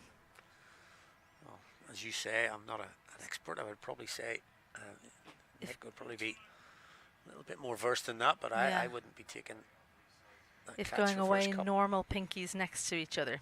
Okay. So yeah, I wondered, my question, Nicholas, is are your thumbs together for those ones that are just going straight down? Because it pretty much went straight up, right? I know you had to move when up, it was going straight down. I think like his hands definitely weren't close enough together with the pinkies. That's clear because it went straight through. But are your thumbs also together for those high balls as a keeper? So I put it to you, Nicholas. Oh, he's worn it there. Chance for Hilton, not on target, but good backing up. Looking forward to the response. Yeah, it would be more, from my point of view, if you're reverse cupping with those, it would be closing the hands around the ball with gloves. That would be my sort of take on it if you were reverse cupping. But as I say, no, I definitely don't think it was a reverse cup one. No, I think that's what they're saying there about. Oh well, that's good contact. Almost a short arm jab, which is you making the full use of the pace for Jake Egan all the way for 6. John McNally just in the slot for the 50 partnership. Yeah, took a little bit of pace off it, but Egan had read that. We've seen that a few times in this innings where he seems to have been caught a little bit. The one he hit down the ground, again, he just seems to get a little bit cramped, but he's hit that many a mile, and our ball retrievers have been sent again. There they go, off through the gates. Well, what I wonder is, he doesn't look like he's in the right position to play that shot, but then he reads it well enough that the physical strength comes through, and that's what gets him out of trouble. He's not afraid to take on the boundaries.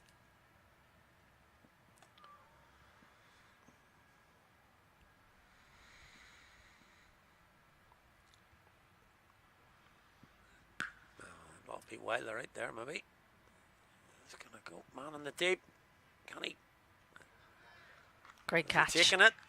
He has taken it because that little pocket corner is probably the furthest in the ground. So it's given the fielder that extra little space. I initially thought that Egan had got plenty of that straight. Well, I think it's Swapno Modgill who took the catch, and I did say he's got an excellent pair of hands. He made a mess of a fielding effort earlier on, but we'll get confirmation for that. But an excellent catch in the deep, and as you say, he couldn't have picked a better spot to get caught in, because it was the longest part of the ground, I think. Yep.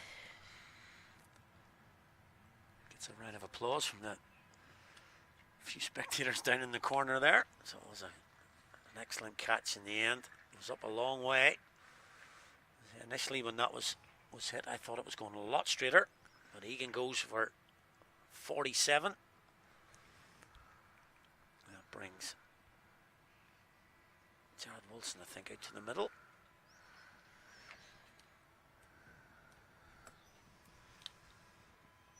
So 176 for 3. Wilson, domestic club cricket, has been known for hitting a lot of runs in the last couple of overs. So can he do the same for his interprovincial side, the Northwest Warriors here? Little cameo from him here. Push them up above 200. The 12th fielder. Keeping the stumps in play when there's a new batter in, regardless of whether it's short straight, is always a good idea, isn't it? So Jared Wilson just taking a look at one, trying to get used to the pace of it. Straight as an arrow back down. Nicholas has been back in touch. Nicholas Pretorius, he says personally he doesn't go with thumbs together, but it's not necessarily a bad thing.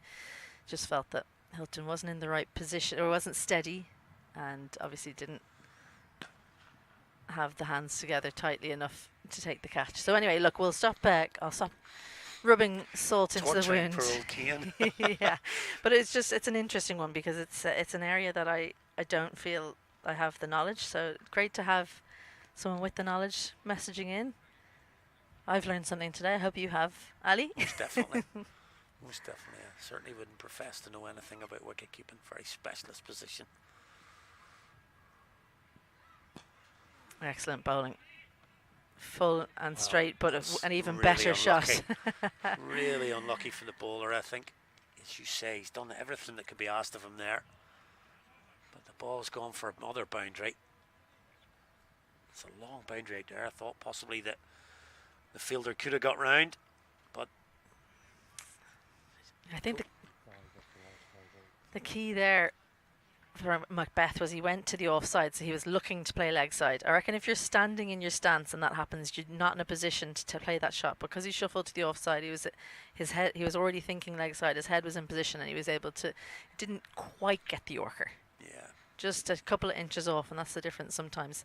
55 from the last 5 overs, so they've got their innings motoring again. The Northwest Warriors. Yeah, it hasn't really seemed like a 55 off 5 there for the past few overs. I mean, as that would suggest, it's gone at 11s.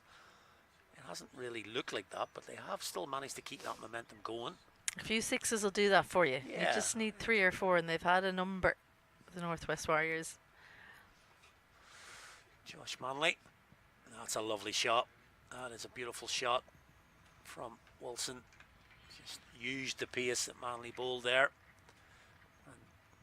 Have to put any power on it, just guided it over point, and it ran away down into that gap we were just talking about. But lovely piece of play from Wilson.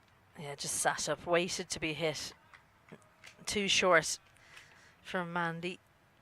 Needs to get it another foot or so fuller, because that was just sitting there waiting to be hit. Good placement from Jared Wilson.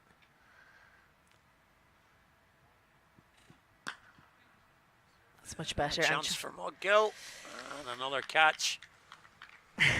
An ironic celebration. Oh dear. It's from Josh Manley. He's had a tough day, gone for 46 already, and he should have had a wicket, but the catch went down. And Mudgill, that's 2 catches in a couple of overs for him. Well, he's a fairly phlegmatic character, as Josh Manley. He enjoys his cricket, he always does, whether it's going for him or against him. Yeah, a little bit of an ironic dance there. He picked up that wicket, mistimed from Wilson. He was trying to go over mid-on. Mudgill goes back. He reverse cups, takes the catch, and another wicket goes down. Well, Wilson goes. Interesting, because the previous ball I was saying it was just too short. He did just go that little bit fuller, and you can see there's a bit more pace in the pitch when you get that little yard fuller. More like tennis ball bounce, wasn't it, the previous ball? Cameron Melly with the black shoes. What's your feeling on the full black? Cameron Milly's been wearing these for a year. We mentioned about Scott Macbeth's running stood him out. Well, that's why I know Cameron Milly's coming to the wicket. Black shoes, and he goes offside. Could be a wicket again. First ball, and the black shoes won't be seen for very much longer. As Cameron Milly has hit that straight out to the point boundary field, and John McNally looks comfortable out there under the ball. Takes another clean catch. And Josh Malley's on a hat trick. Yeah, for a minute I thought, is John McNally going to go for this catch? But he's done well to get his bearings for a second or two before he ran in. You don't want us to run in under the ball, but a little bit of extra pace. Clears the front foot, trying to get some elevation on the ball. And key there, get your hands in position early, because I think that kind of came on him a little bit quicker than he expected. So Melly troubles the scorers, because it's a lot of work when someone gets out first ball. Judy Cohen, if you're listening, that was for you. But yeah, just reward for Josh Manny. He really hasn't bowled as poorly as his figures would suggest there. So the 2 in front of the 46 will definitely help. Oh, here's the hat trick ball. No change to the field. They won't pick up the hat trick. Just check if that's hit anything other than the leg, the body, and it doesn't. So David O'Sullivan does not get off the mark. We're talking about power hitters. This is the David O'Sullivan, who took 29, I think, off the Warringstown Professional in that Irish Senior Cup tie to get his club side Donamona over the line. This has gone down as a very famous win up in the northwest. So he can clearly hit a ball. Back to Macbeth now. Now that was a really good the effort ball from Josh Manny. But that day of Irish Cup action and National Cup action was I was loving following along the blog. The new blog, because you know yourself, you're at your own club's game, aren't you, and you're wondering what's going on around the country, and that one was definitely when I looked back on the David O'Sullivan final over. It was unbelievable. Give them a shout out. Those two competitions have been excellent this year. It's in the air as well, man under it. Another wicket falls. 3 for the over. That's 3 in the over, as you say, is he? Josh Manley's figures looking a tad better after that over. Just slightly, just a smidge. Macbeth, well, it's been an up and down innings. Finishes as he's looking to add another 6 to his total. But yeah, it just got a little bit big on him, didn't it? No one better to have under the ball than Philippe Leroux. Don't think I've ever seen anyone look so sure under a high ball. So Macbeth goes for a well-made 34 from 23. And with 1 over to go, Northwest Warriors 186 for 6. So just with the 5 runs. Yeah, it could be an important over that. We look back. He's finished with 3 for 46. Just 5 off that. So he was, do the math, 41 off just 3. But that'll make him feel a little bit better about his day. And actually, we could look back on that over. You know, the 19th over is often the second innings looked at as the really important one, but just a 5 from it. It'll probably come down to whether this one can back it up. Can they keep them below 200? Yeah, well, I just wonder for John McNally. So he's bowling to David O'Sullivan. It's quite short straight. He likes to bowl his slower deliveries, but maybe against O'Sullivan, can you force him to hit square?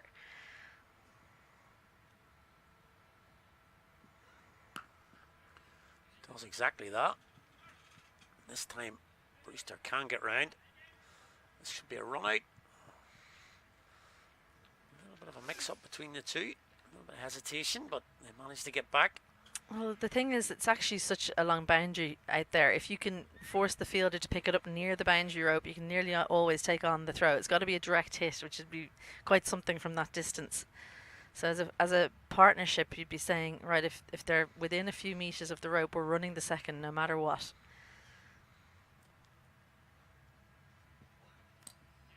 Gets the wicket of O'Sullivan. That looked to be in the slot, but Sullivan plays all round it, and another wicket falls. Yeah, I think he was sweating on the slower ball.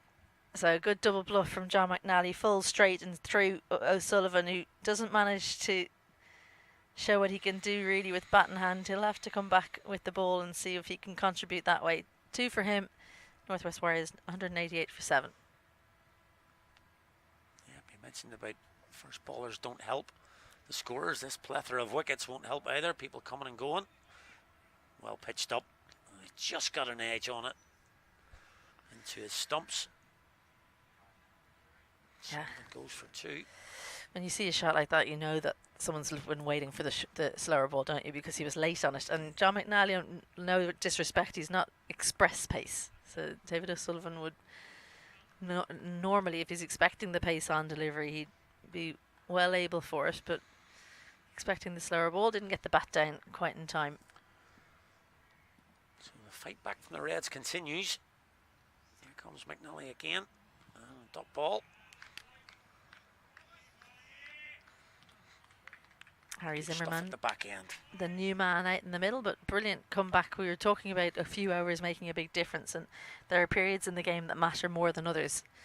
Last few overs, so important for momentum. The momentum shift. PJ Moore just practicing in point. He's already got his mind on opening the batting. I'm sure we'll see him early on.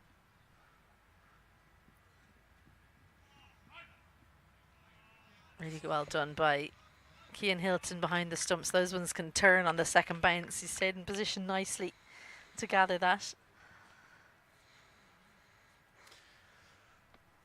Yeah, this is a good comeback. It is just a small little 2-over session here for the Reds. Been under the pump quite a lot in this game, but just dragging themselves back in as we go into the dugout. That'll just be one, you would think. Yep. So just that little bit of momentum going into the mid-innings break. Going with the Reds here in these last 2 overs. Andy McBride, who we haven't even mentioned, has come to the crease last over. He's going to face 1 ball in this innings, and he could be crucial with the ball for the Warriors. His experience.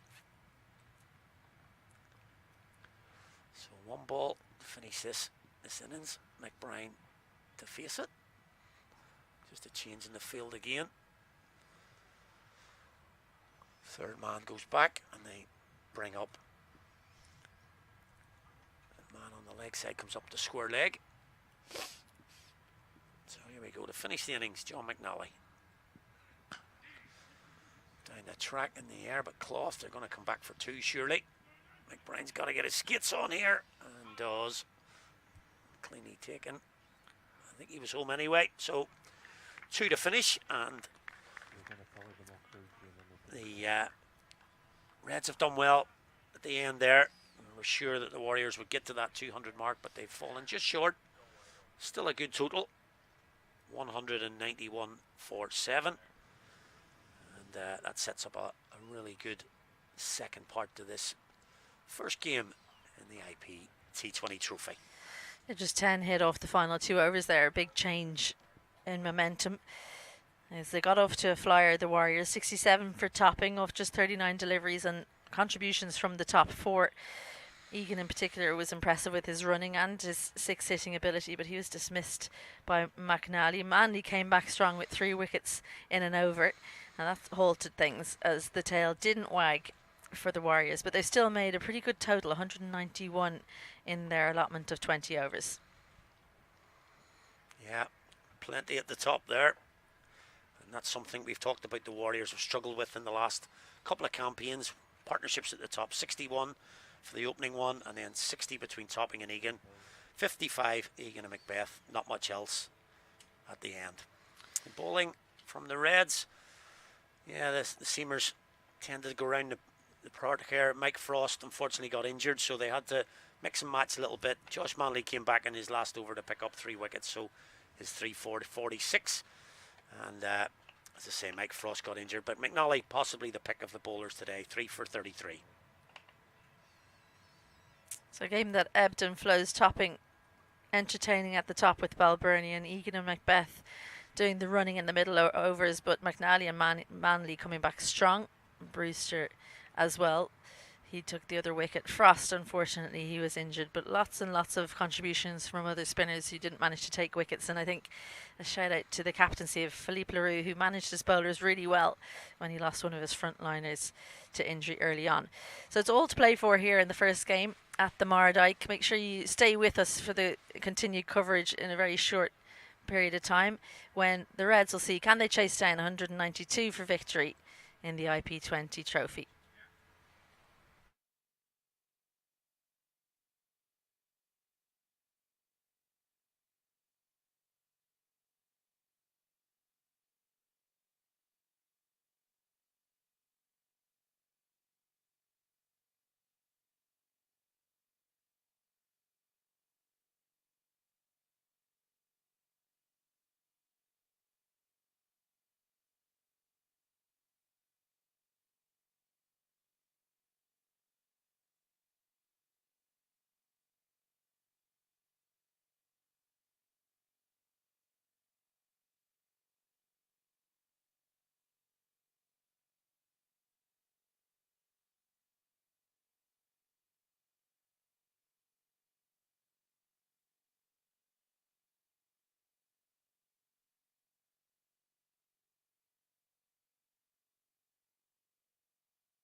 And welcome back to a lovely Marduk now.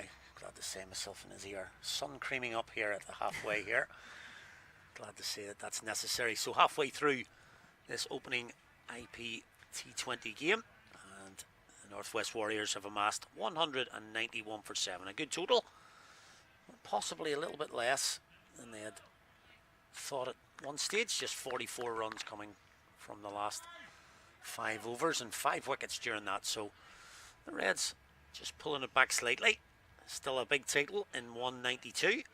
It's Swapna Mudgill on screen there, number 77. And at the non-striker's end, Suleiman Safi is at the non-striker, as I say. Is he a reflection on that sort of first innings? I think probably Northwest Warriors have a slight edge, but Munster Reds will take a lot from how they came back on 2 occasions. I think it was the 12th to the 14th overs and then the last 2 overs of the first innings. So it's by no means a foregone conclusion.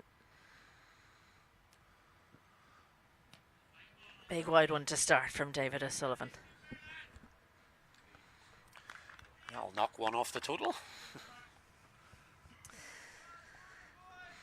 So cover and square leg are out. No mid-wicket in place. So he has to bowl outside off stump. Andy Balbirnie in slip, as he so often is.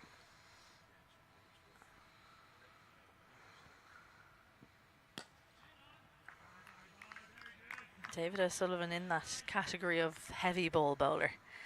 And maybe not necessarily the quickest around, but it does come on you quicker. I feel like even watching him warm up, seeing Boyd Rankin mitt, the sound as the ball's hitting the mitt is different when it's a bowler like David O'Sullivan. David Delaney's another one like that when he's throwing the ball or when he's bowling. I know he's express pace, but it's a different sound as it hits the mitt.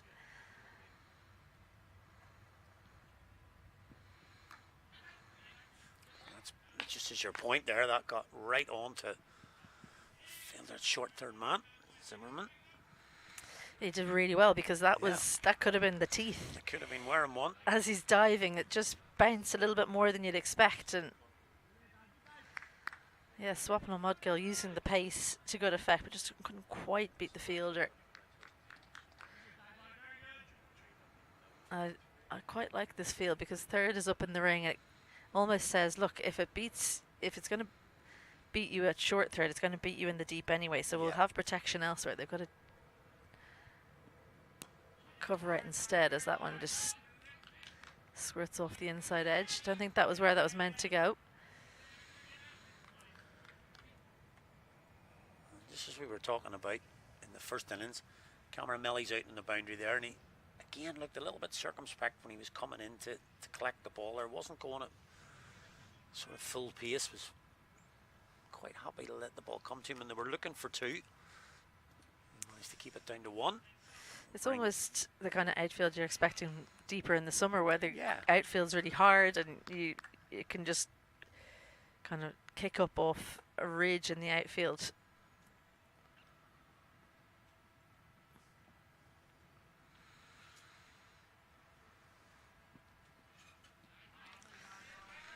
A little bit of shape for O'Sullivan.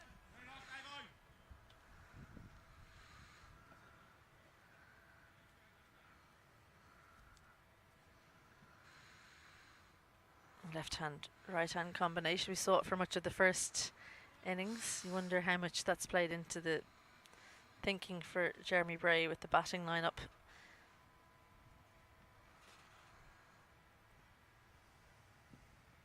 That's nicked. And how's Balbirnie taken that? He's done the old just running with the ball. Very confident looking Andrew Balbirnie. Nice pick up. That was snatched from the turf there, just a couple of inches off the deck. Very clean from Balbirnie. As you mentioned earlier, he's well used to being in that position early on. Takes the catch, and disconsolate Suleiman Safi walks out for a second ball duck. Yeah, not easy, these kinds of catches, and it's the start that you definitely don't want. Northwest Warriors have suffered from that, as you said, in the last number of years, losing wickets early on, but it's Munster Reds this time who've lost an early wicket. Just maybe not the clarity of thought from Suleiman Safi, pushing at it, walking at the ball. Well judged by Andy Balbirnie, just about the ball has reached him. David O'Sullivan took a few seconds to realise, but Andy Balbirnie knew straight away. Munster Reds in early trouble, 4 for 1. Yeah, just looking at O'Sullivan, I think he was almost in exasperation there. He thought that wasn't going to carry, but Andy Balbirnie was the complete opposite. He's picked that up and straight away going with 2 slips. Andy McBride brings himself into second.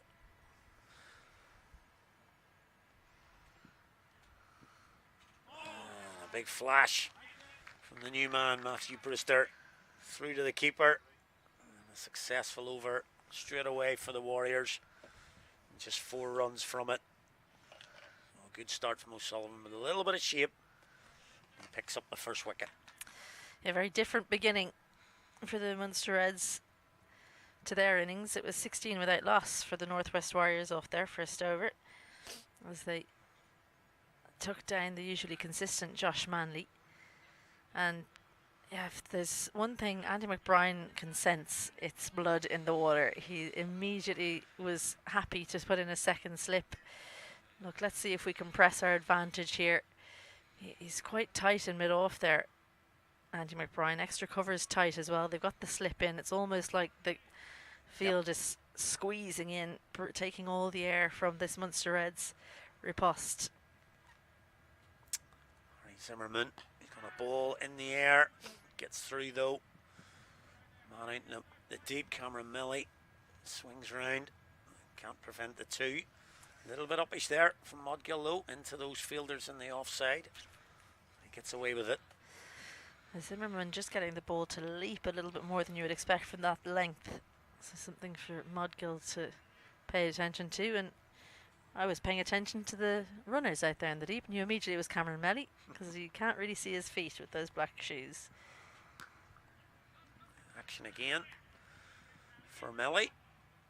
A little bit more comfortable this time. Just a single.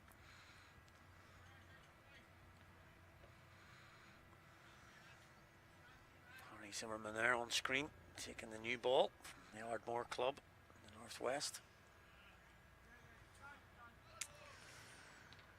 Big strong boy, Harry Zimmerman.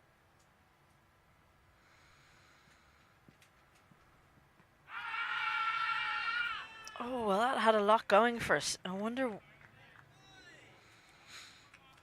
maybe a little bit of bat. It looked like a good shout there.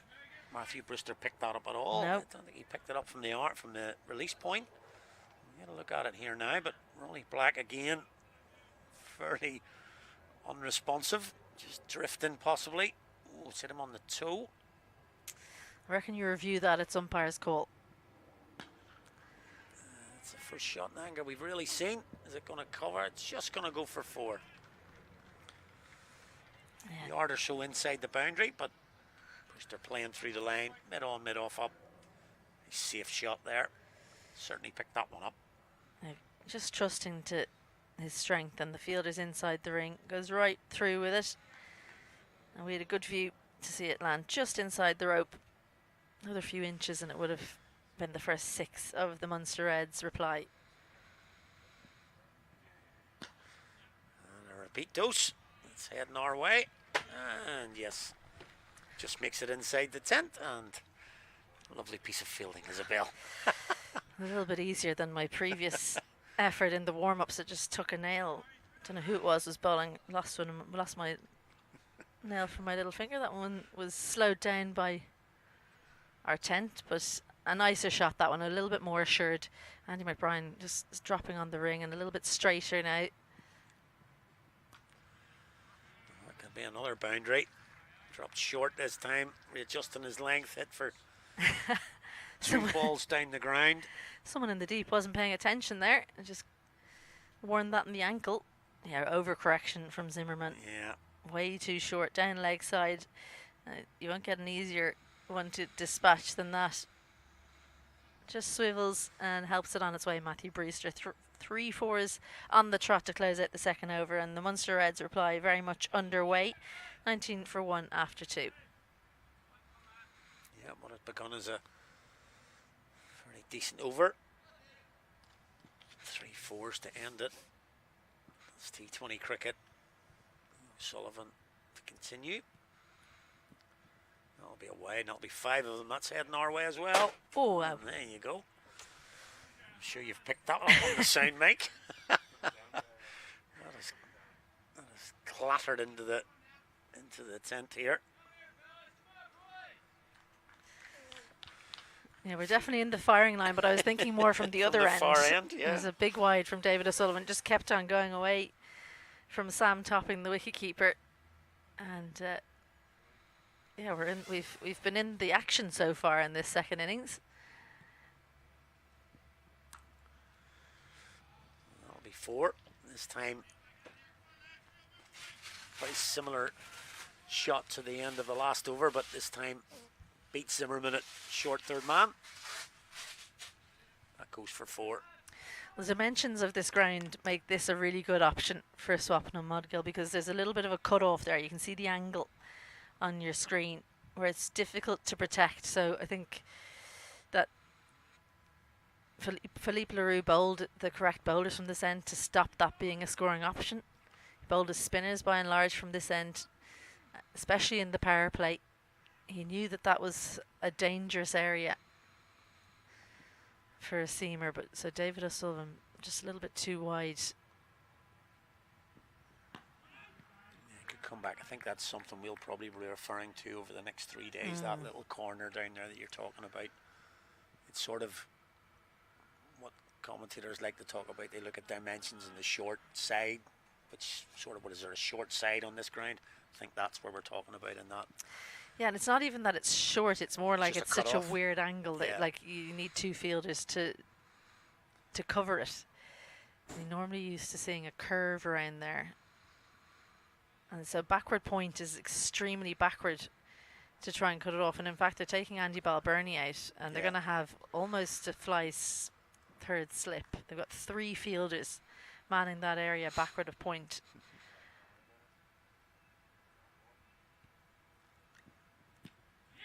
And of course, David O'Sullivan bowls straight.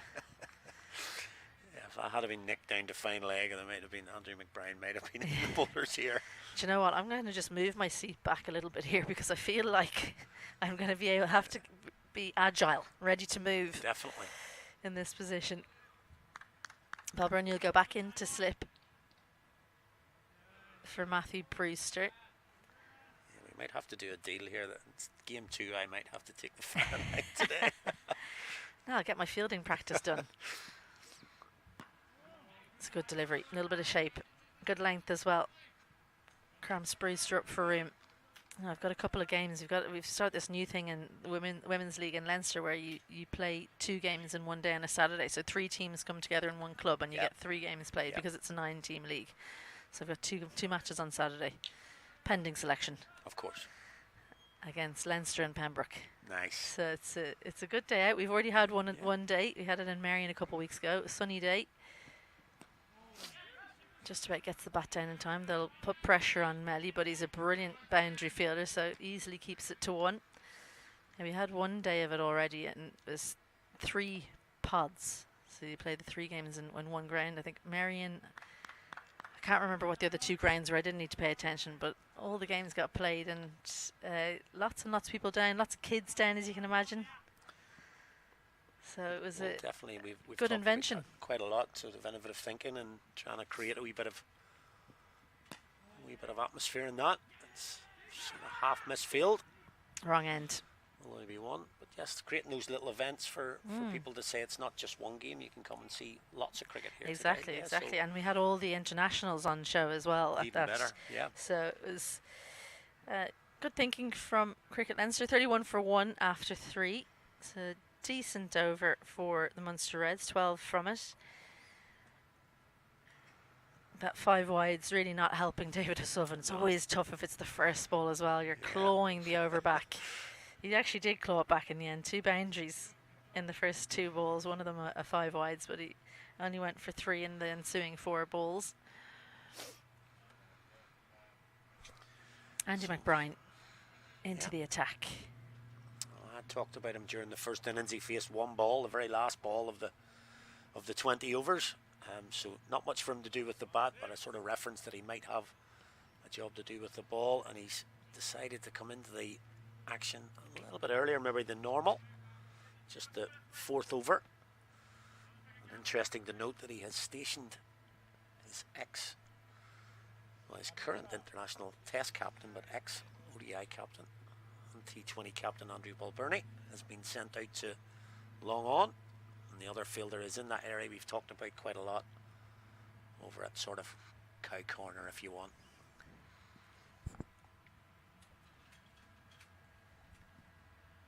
Well, there's like a backward point and a point, so 3rd is very much in play. If anyone wants to do a Scott Macbeth and reverse sweep it over 3rd, it's on. Very difficult to do against McBride. He tends to keep the stumps in play.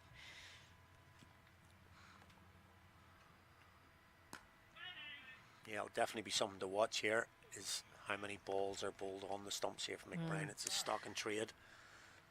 Yeah, I Lots just of LBWs. wonder if Swapna Modgill's got the right game plan here. Deep, straight mid-wicket, long on. The 2 out, and trying to just play with McBride. And in the end, I think he probably just fooled himself there. Foxed himself a little bit, yeah.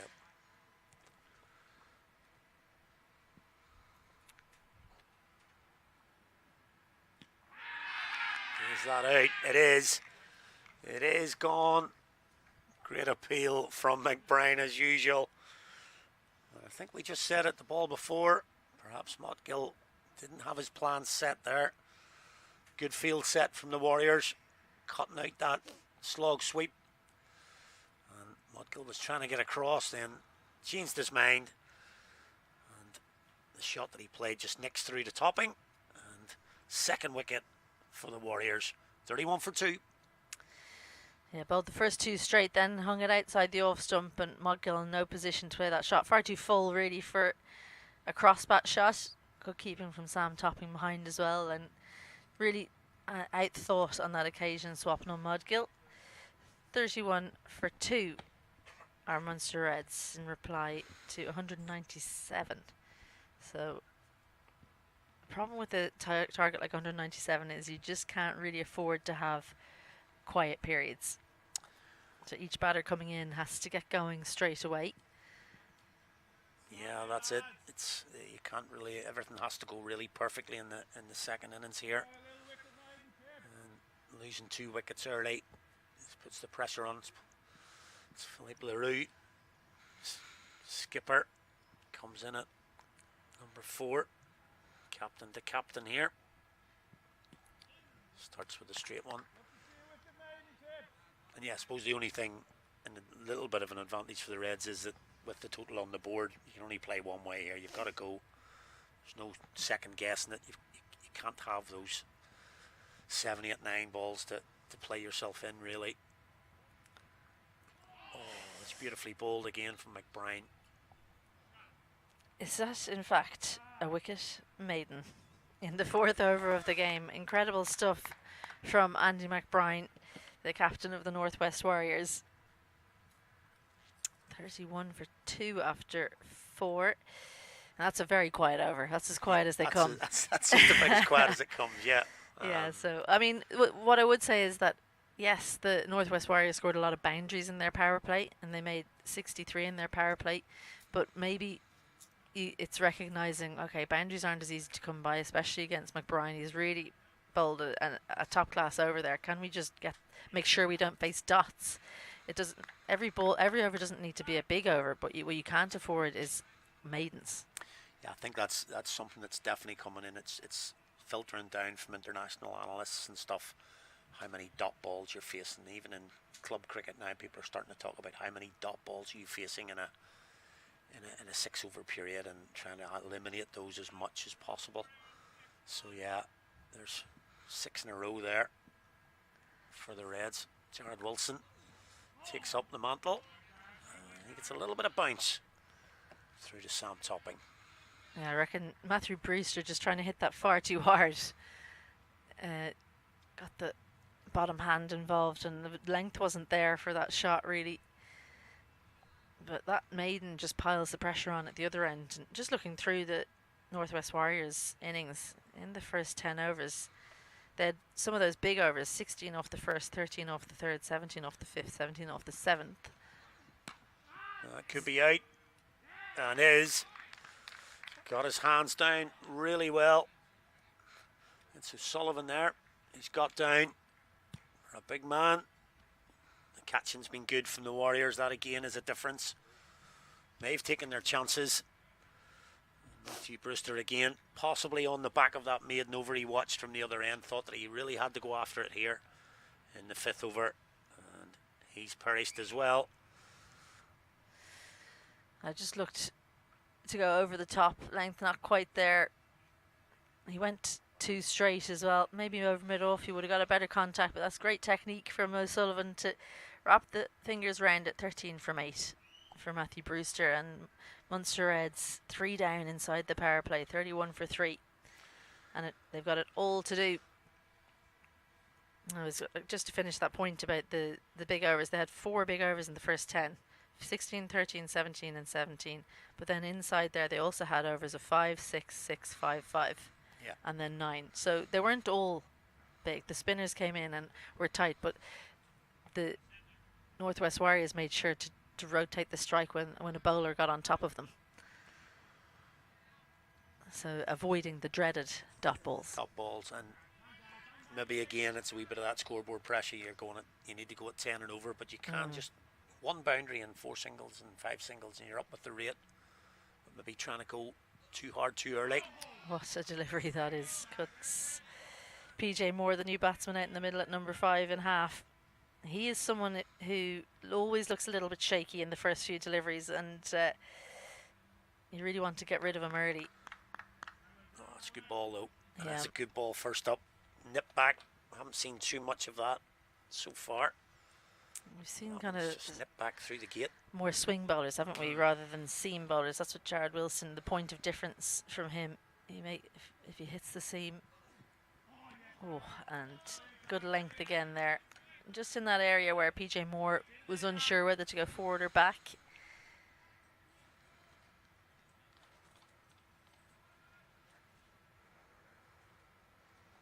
Yeah, so far, it's the Warriors executing their skills a little bit better in the field, taking their catches, not bowling with too much width so far.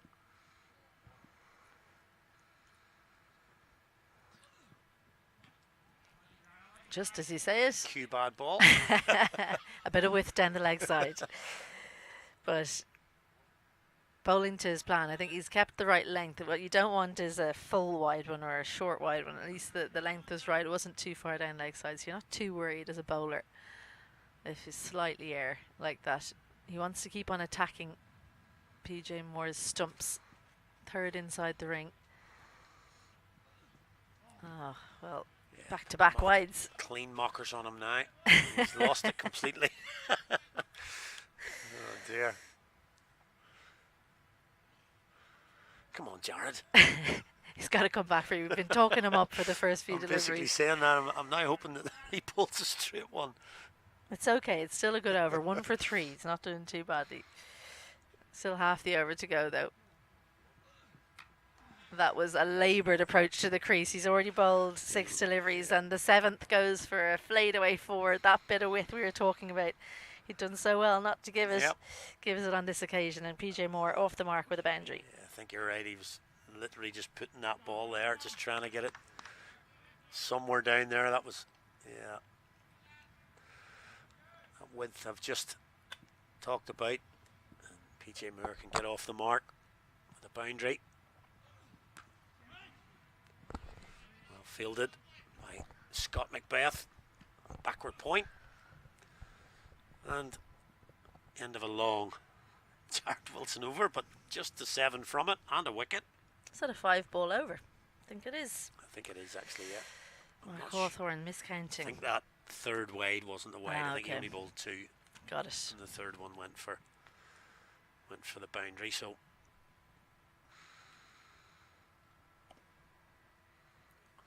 Would still be a 5-ball over. Anyway, after 5, 38 for 3. So just the 7 from it. And the wicket as well. Zimmerman goes up again. And turned down. As he just take you back to that first innings, you'd got a message from Nick Pretorius about the keeper, and I've also received one, so we're one apiece now from a fella who's well used to the gloves, Jonathan Bush from Warringstown. Johnny Bush kept for Warringstown for years, and of course Ireland, so he's got in touch. He's sticking with the keepers union a little bit. He said, I'll just give you the quote there, the straight up ones for keepers, straight up in the air, aren't always as easy as they look.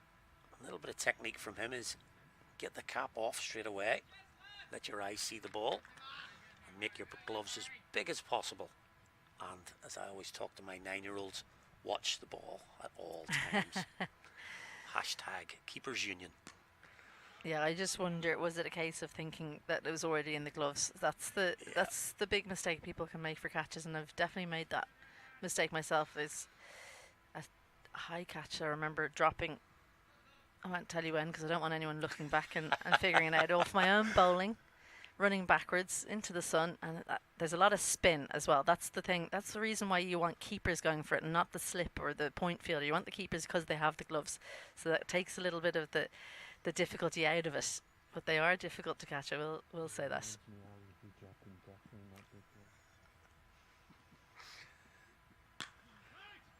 The offside. There's a good piece of fielding. It's good feet moving around. So yeah, just a few little things there, you know, to think about it. I think it is that. I think it's just people automatically assume it's out. As soon as it goes straight up in the air like that, it's out. That's over, and we're moving on to the next thing. And then, sort of, if everybody else is thinking that, you're probably thinking that as well. And it's just taking that little bit of concentration to make sure. That could be 4.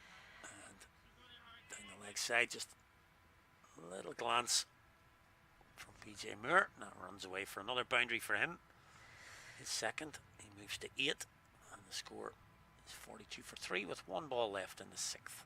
Yeah, a little bit of deft touch and just showing a little bit of calmness at the crease, PJ Moore, because it can feel like you've got to go 100 miles an hour when you're chasing down a target like 198, but actually it's all about maybe picking the right bowlers to take down and not panicking, keeping yourself in the contest for as long as you can. Good piece of work as well. Bees about to attack you there. We've had enough of bees down here in the Mardeg to talk about for a lifetime. No. It's pitched up. Cameron Millie's coming under it. Oh, it's another great catch from the Warriors. They have been on fire in the field in terms of their catching for sure. Unlike the Reds, they're making these chances count. Cameron Millie, we've talked about him in the deep, runs in there and again takes the ball inches from the deck. PJ Moore has to go, and the 4th wicket for the Reds has fallen with the score on 42. And not the greatest shot, needless to say, from PJ Moore. I just don't think the footwork was there. Looking to go over. Look at that, no foot movement. If he gets closer to that, I reckon it's going over extra and it's going a long way. But just throws the hands at it. Cameron Melly makes good ground. Those are really difficult, especially when he didn't have time to actually put the full stretch dive in. Just inches from the ground. He takes the catch, and Munster Reds in serious trouble now. 42 for 4. Yeah, just on the replay there, you can also see he has to make sure he doesn't do what's known as the Mitchell Stark now. He turns the ball as he goes with the hand. He's actually turned his hand as he's caught it. He's trying to keep himself sort of steady, but turns his hand so the ball doesn't go on the turf. Excellent piece of technique there from Millie. First of all, to take the catch, and then to make sure he didn't spill the ball out. So they've done really well in the field. They've taken their chances, and that's really been the big difference here. 4 wickets in the power play. A big bugbear for me is that when people put the ball down. Yeah, And you gotta police that in training. As if you police it in training, people don't do it in the game. So 42 for 4, and Munster Reds in big trouble. 2 of their former under-19 stars out in the middle.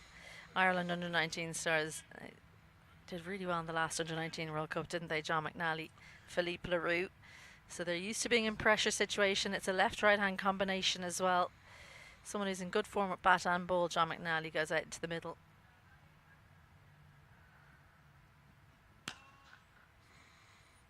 Lovely shot from Leroux.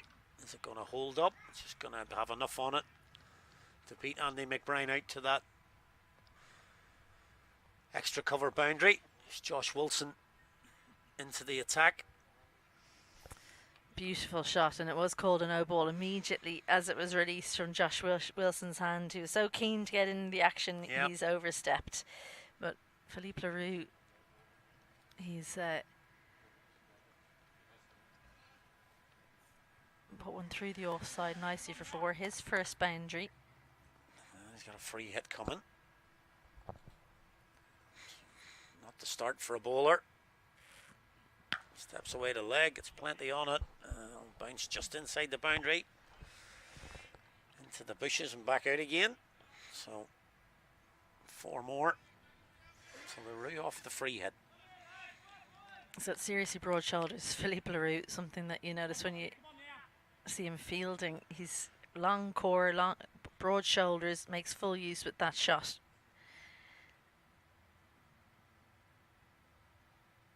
Nice little shuffle to the offside to make sure he opened up the leg side. Better ball from Wilson this occasion. That'll bring, as we mentioned, the left-hander John McNally on strike. Referenced it a few times now. He's been in good form from his club side, Clontarf. Reds desperately need him to back that up here today. Yeah, he's a funny one, John McNally, because he was always an out-and-out batsman who'd bowled a little bit, and his bowling's actually been to the fore a little bit more in the last couple of years. But he's someone who looks like he's got so much time, and I think that shot actually showed it. Josh Wilson approaching, he's got funny little quick steps at the end of his run-up as well that makes it look like he's really rushing, and then John McNally, a languid little move down, just blocks it back to him. Yeah, I think you referenced it in the fielding part of the innings for the Reds. He's got a good cricket brain, John McNally, and has had from a young age. You need to stop giving people compliments, Ali. No, they immediately start straight away, looking like they've forgotten how to play. Just couldn't decide between going back and going forwards. It's definitely something Northwest Warriors have done better, is find that in-between length. Now it's early in the innings, but both Wilsons have found a good length from the Mardyke walk end, where PJ Moore was first and John McNally on that occasion, just getting caught in between.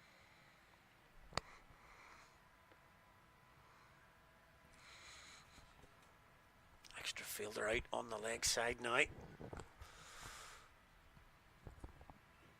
Now there could be in business, not hit well enough. It's going to fall just inside the circle, and that's the way it is. If you clear a man outside the circle and put them back, and he cloths it straight where that man may have been, but they'll take the one. Yeah, much more intention. It was an intentional short ball there. The previous one that Leroux dispatched was a length ball and it was a free hit. That one much more difficult to deal with.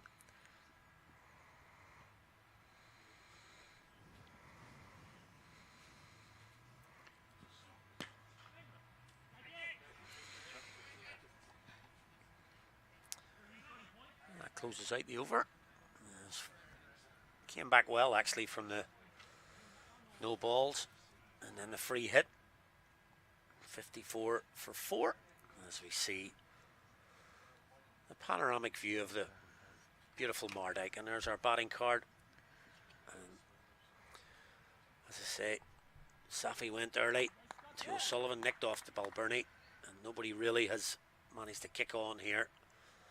McBride with a great piece of bowling to get rid of Modgill, and then Brewster was caught by O'Sullivan, and PJ Moore just fallen to a great catch from Cameron Melly. So Andy McBride takes himself out. Zimmerman, and he's going to bring Scott Macbeth into the attack. And you've just mentioned about John McNally being a batting all-rounder. This fella's something similar, and I'm going to give another compliment here because he's been taking wickets aplenty up in the northwest for his club, and certainly would have been probably a part-timer, but he's definitely stepped up his game now with the ball. Yeah, I think that sometimes when a batter turns into a spinner, because they have such an understanding of batting in general, and Scott Macbeth is someone who's a thinking batter, he doesn't just stand there and whack it, he's moving around, he comes up with different plans against different bowlers. So then when he gets the ball in his hand, he's almost got his mind in the batter's head. And that can make all the difference. I really rate him as a bowler. Nice tall action as well, that can make a big difference for a spinner. They've got the slip in. Everyone out in the leg side apart from 45.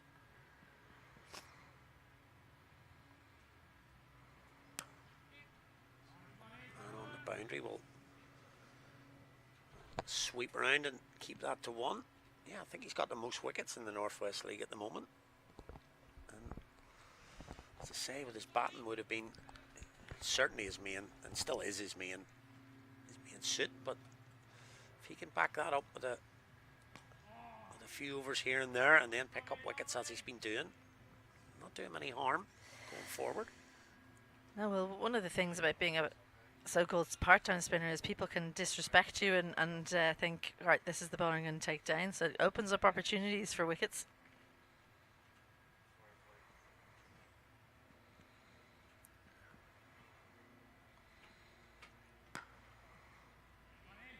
Fielded by Balburney in the covers.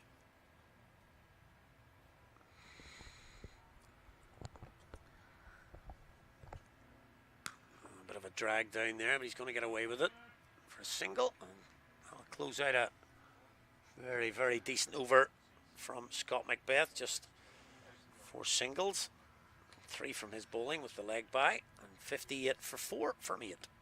Well, at the same point in the game for the Northwest Warriors, they're 85 for 1, so they're absolutely miles apart at this point in time. And these two need to find a way to score boundaries quick time if they're going to have to chase down what's a pretty imposing target of 192.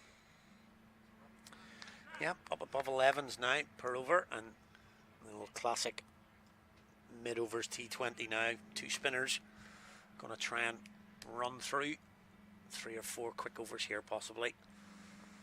And then McBride takes the ball.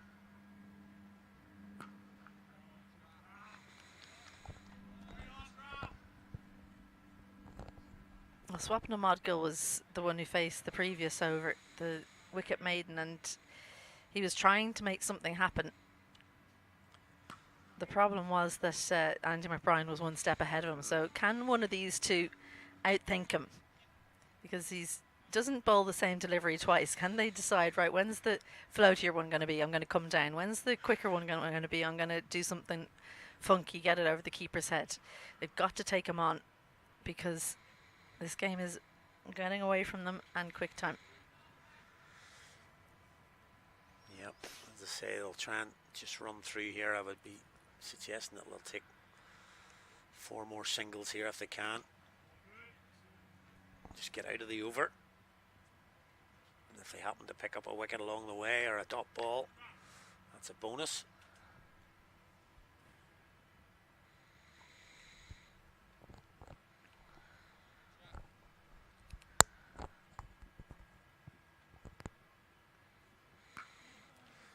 That's in a gap. Can it beat the field? 2 converging, and he does well actually.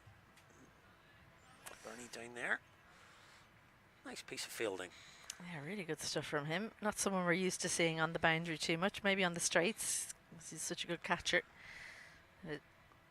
An innovative slide. There's the tossed up one. Hit out into the offside, into that bigger area. And he's got enough on it. As McNally. Go for 4. Yeah, you may have picked up on my little bit of surprise in my voice there when Balbirnie, not the fact that he carried out the piece of fielding, but the fact that he was there in the first place. Well, that's a great shot though from John McNally. He's shown how good his wrists are. He just shuffled to the leg side. Not easy when it's that full. There's the drag down and straight back at Andy McBride. It's a good comeback from him. Just the 8 from the over.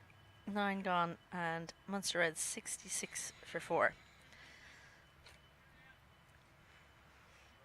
I think this iteration of Andy Balbirnie is, look, I can still do everything. It's like in club cricket, he's bowling. I saw that at the weekend. 3 wickets. 3 wickets for Andrew Balbirnie. A reinvention of a 19-year-old. He wants to bat, ball, field. Give me the ball, Skip. We're just actually talking about that as whether McBride and Balbirnie, since they've been dispatched from Ireland's T20, whether they were going to play for the Warriors as spin twins. I don't think he's quite there for interpro level bowling, but there, I mean, he's probably been warming up for the whole innings so far, Andy Balbirnie, to say, look, if we need another one, I'm here. Keep an eye on him here and just see if he's going to sort of bend the old arm here and give his skipper a... We'll keep an eye on him. Great take, Sam Topping. I don't know if they had a little chat before and if there were any signals, but he knew that was being fired in. It seemed like got down leg side quickly and saved 4.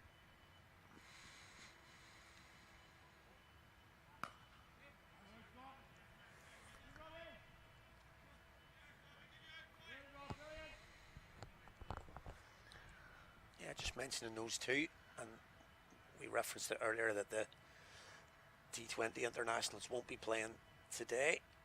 And the fact that they're not playing in the T20 team at the moment, both available today, it'll be a real... It's gone straight up in the air. Who's putting their hands on this one? Somebody. And it'll be Scott Macbeth, who clears his keeper out of the way, goes and takes his own. We've mentioned about the ball going straight up in the air. Scott Macbeth clears the keeper out, takes a catch off his own bowling. And Philip LaRue trying to increase the tempo.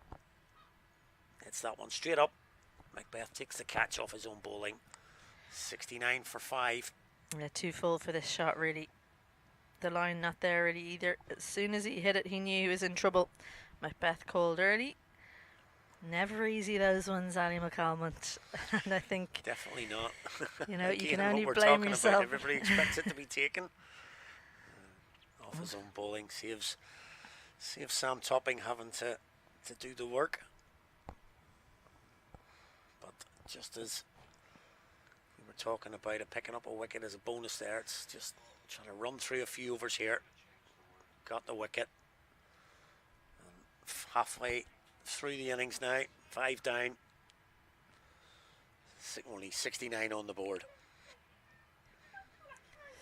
Oh, we talk about a high catch and the wicketkeeper not having to take it. Cian Hilton out in the middle for Munster Reds.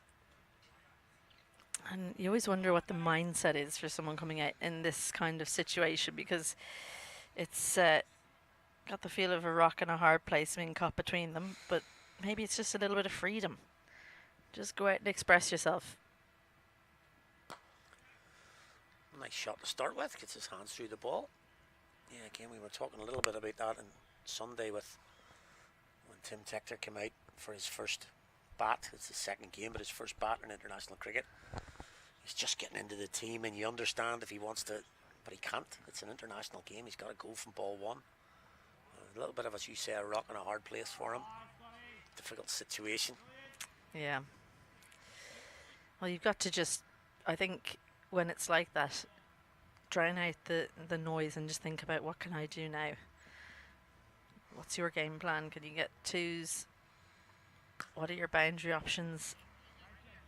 For example, can John McNally do better there? That's a short, wide one. How can he put it either side of that fielder and get two?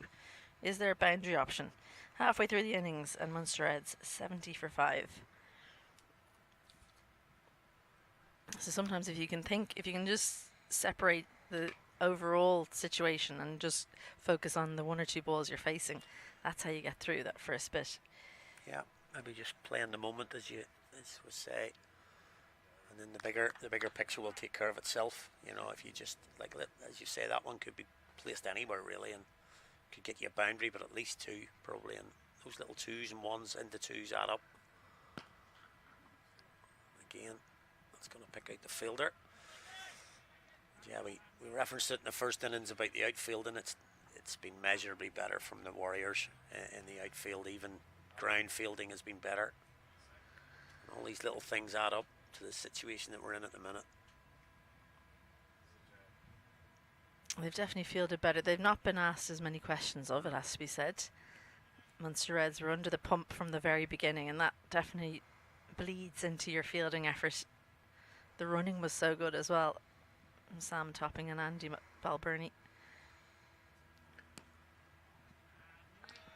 Nicely bowled from McBride. So he'll relish this. He'll know that Cian Hilton will want to put that moment behind him with a batting performance. He'll want to squeeze here.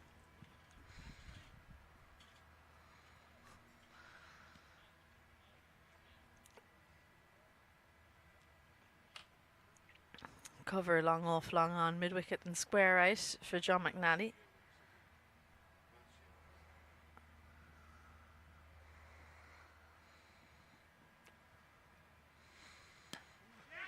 Misses the fielder an extra cover. Should get back for a couple here. Cian Hilton needs to get a move on, and he does. And that's the kind of thing that John McNally probably should have been doing for a little bit longer.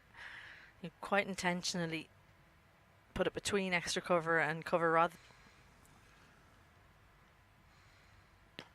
Launched, chance in the deep, but it has the legs. Over his head. Yeah, that's well over his head. Yeah. For a 6 for John McNally, as he looks like he's got his game plan up and running as well. Yep, thrown up. That's that ball we talked about, just thrown up outside the off stump. Challenging McNally. Clever from McBride, just a little bit wider on that occasion. McNally knew he wouldn't quite get there, so just a dot ball to close out the third McBride over. Most expensive from him, 10 from it. Pace off, and he's just brave enough to throw it up. That one was the 6. Yep, David O'Sullivan thought he was in business, but well over his head.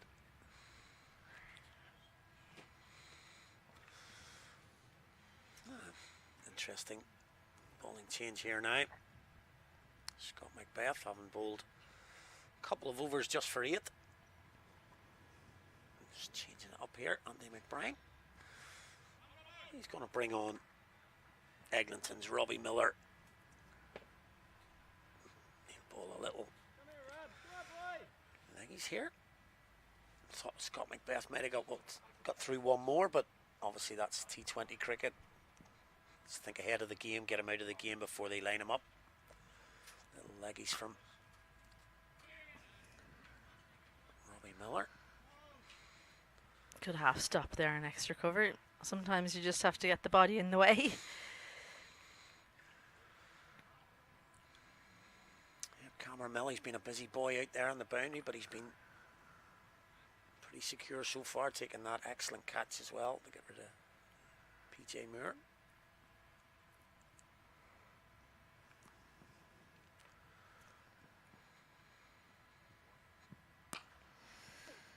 Yeah, Munster Reds a little bit beset by injury, aren't they? They're missing Curtis Camphor and Gareth Delaney. That's before the internationals get taken out, so you have to feel for them. 2 all-rounders apart from anything else. Almost losing 4 players, yeah. Really. You know, those 2, because they'll do both main disciplines for you. A little bit full, but good drop on that one, so not a real full toss from Miller.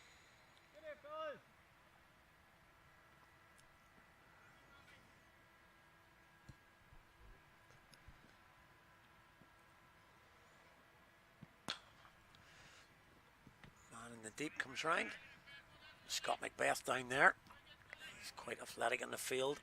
He gets round, takes it on the bounce. Just in that little pocket we keep talking about.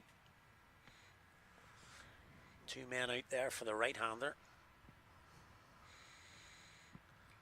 Oh dear. Straight to the fielder. He's top edge that. Ken Hilton's day. This goes from bad to worse. Tries the sweep.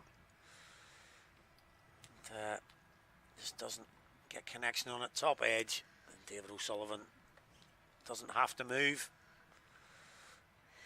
Takes the catch. And Ken Hilton goes for just 4. When it's not your day, those ones go straight to the fielder. It wasn't a great delivery, but it was a little bit full to sweep. And so even though he's a very good sweeper of the ball, Cian Hilton doesn't manage to direct this anywhere but into the waiting hands of David O'Sullivan. And a disappointing match comes to an end for Hilton. Munster Reds, well, it's going to take a big effort from here to chase down 192. You just wonder, is this an opportunity for these two batters? Even if they don't get to the total, can they put in a big performance and get themselves up and running in T20s? Yeah, it's we've referenced it here. There's 12 days of cricket here, 2 games a day. So there's plenty of cricket to come. You know, don't get sort of bowled out for less than 100 here and really come away with a almost tournament defining match 1, you know what I mean? So look, it's a difficult situation. As we've talked about, you don't want to be seen to sort of just knock it around here in a T20 game, but at the same time, no, well, what I'm talking about is actually not throwing your wicket away. Sagar, first one just looks to cut it, probably not the width for it. So good start, very good start from a bit of a surprise. Robbie Miller, we didn't expect him to come on then. We thought maybe Macbeth would continue, but he's taken the wicket. And 1 for 4 from his opening over. And Scott Macbeth will just switch ends. McBride juggling his bowlers, not allowing anyone to settle. John McNally's the set batsman now, so he's the one that they're thinking about when they're thinking about those bowling changes.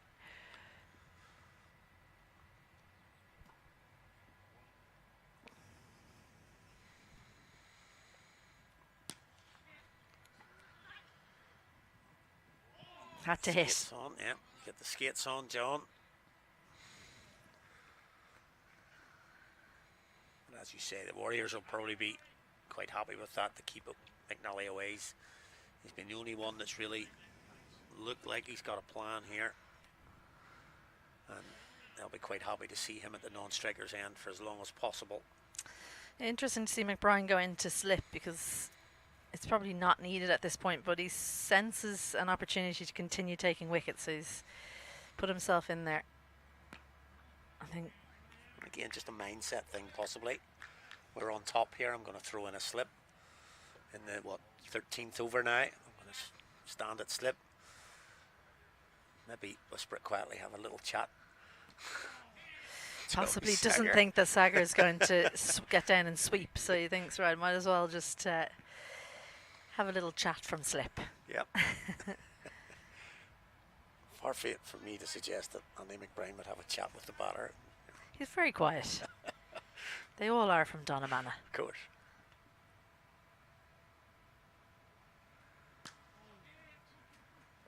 Such good hands, but Melly, well, was that needed? In the deep, goes with the one hand and goes for the glory stop, and a little bit of a misfield. Pays the price there for that. Does exactly what we're talking about, gets McNally back on strike. I wonder, we might see McNally attacking the straight boundaries now. He won't want to keep being bowled at this way. Oh, a little bit of extra bounce. Oh, bowled from Macbeth, using his height.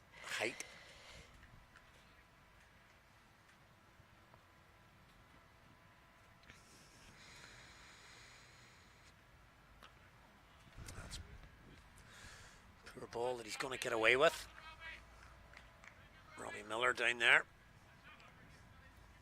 Doing well. A decent over from Macbeth. 7 to go. 90 for 6. And don't forget, plenty to come here. There's your batting card for the Reds. As we say at the top of the order, nobody really getting on top, getting to adjust the pace of the pitch. McNally on 27's been the only standout batter here. Robbie Miller going to continue. A leg spinner from Eglinton. Not afraid to throw it up. He's almost fuller than full, so it can be really difficult to get elevation on a delivery like that. These two will be waiting for anything in the slot that they can try and launch into the tennis courts. Yeah, that was a very similar ball to one that got Hilton. He swept it. Whereas Sager decided to play with a much more straighter bat.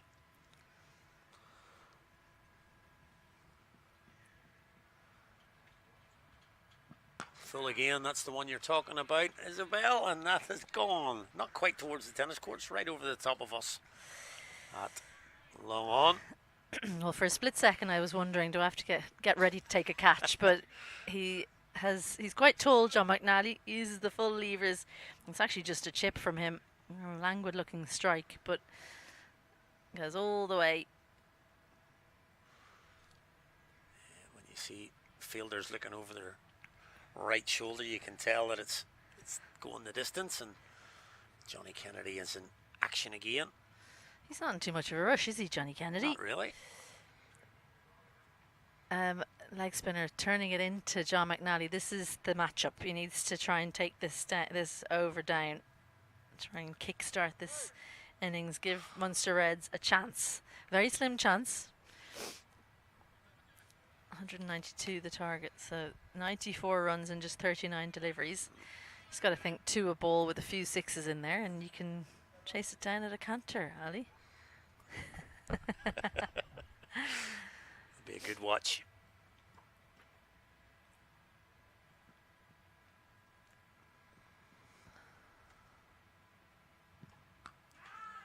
Thick edge. Yeah, just over on a point. Runs away. 4-2. Took him a long time to get going there, John McNally. I think he thought that was sailing straight into the fielder's hands, but he got enough of it. Comes back for 2. Good adjustment from Miller, maybe a little bit too short, but he doesn't want to give the arms to McNally, as that 2 brings the 100 up for Munster Reds.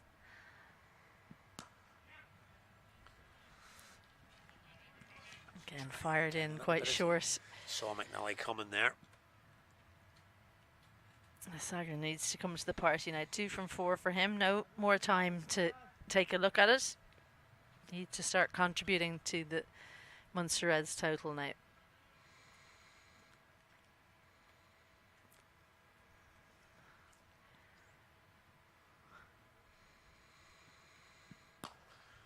Chance taken.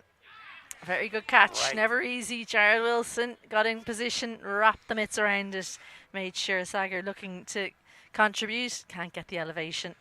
And Munster Reds, they keep on losing wickets, and the Northwest Warriors, they keep taking catches. Well, you're just about 2 feet to my right here, and you could see that beautifully. I was just a little cut off here. I didn't know whether there was a fielder there. And you could call that beautifully. You knew Jared Wilson was right in position there, and that was going straight to him. You can just see that one coming straight towards us. This is kind of the view I was getting. This is the view you were getting. Straight to him, and a lovely catch from Wilson. Continues the good hands from the Warriors, and Sager trying to chase it down. He's gone for 2, and it's 101 for 7 from 14 now.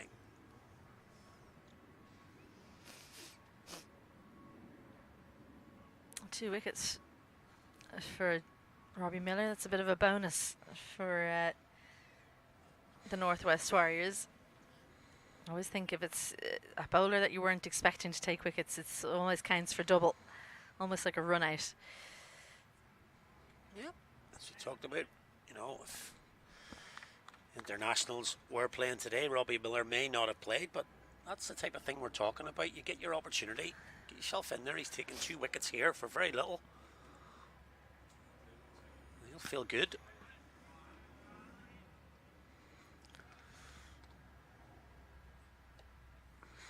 Back to your Nabi. Right in the middle now. Well, here's a good stat for you, Ali. Every single wicket this innings has been caught. You don't often see that. You don't. In a T20, there's usually 1 or 2 others, but it just indicates that the Warriors have been good in the field. I think there's been a drop catch. The odd little ground fielding, but generally it's been excellent from the men in green.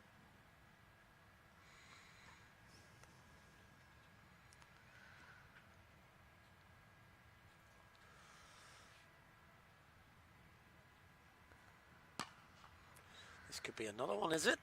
He's got enough on it. A very stylish little dance down the pitch. Enough on it. From Bakhtiar Nabi. Yeah. Stands still this time. With hopefully at the end of the over we might get an opportunity to show you that 6 again, because the walk down the pitch was quite individual to Nabi.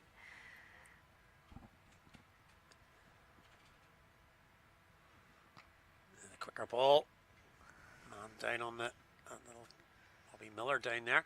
Yeah, Nabi's maybe of the, let's say, slighter frame. He's one of these big 6'8"ers, muscles galore, but he hit that one clean enough. Nobody told him. No, he tries to go again. Doesn't make contact, or does he? Yes, he does. Yeah. He does. Lovely little edge for 4 to close out the spell. McBride's bowled well though. A big swipe. That extra bit of pace was put on by McBride because of that 6, I think, and then it's paid off for Nabi. 6 and a 4 in the over for him, as well as a single. So McBride finishes 1 for 31 from his 4 overs. 114 for 7 after 15. Doing Sam Topping a little bit of an injustice there. That was possibly going for wides. Yeah, don't forget, double header here today. Big game this afternoon. The Northern Knights taking on the Leinster Lightning in game 2 of this festival down in Cork. 3 days worth, 6 games over 3 days. And the weather, playing ball today. It's lovely. Yeah, it's actually quite hot. Not the kind of heat that you complain about, but very enjoyable. Jared Wilson.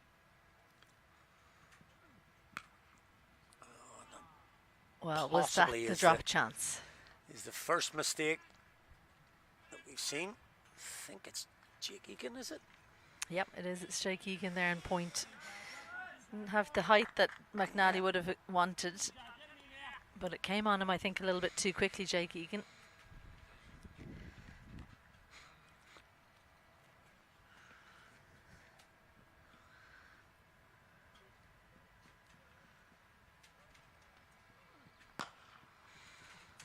Down the ground and 4 more. And we talked about little crumbs of comfort possibly for the Reds. Well, John McNally's certainly proven his worth in this side. Back-to-back boundaries, 1 square, 1 straight. He has an ability to bring his bottom hand through at the last second. We've seen it with how he's gone over extra cover a couple of times against the spinners in particular, but that one there is a little bit full. You'd normally expect it to go more towards mid-off, but he managed to bring the bottom hand down and force it straight. Jake Egan cuts this one off, just the single. That's the outcome that they possibly would have wanted. Jared Wilson just wants to get John McNally off strike. Bowl to Bakhtiar Nabi rather.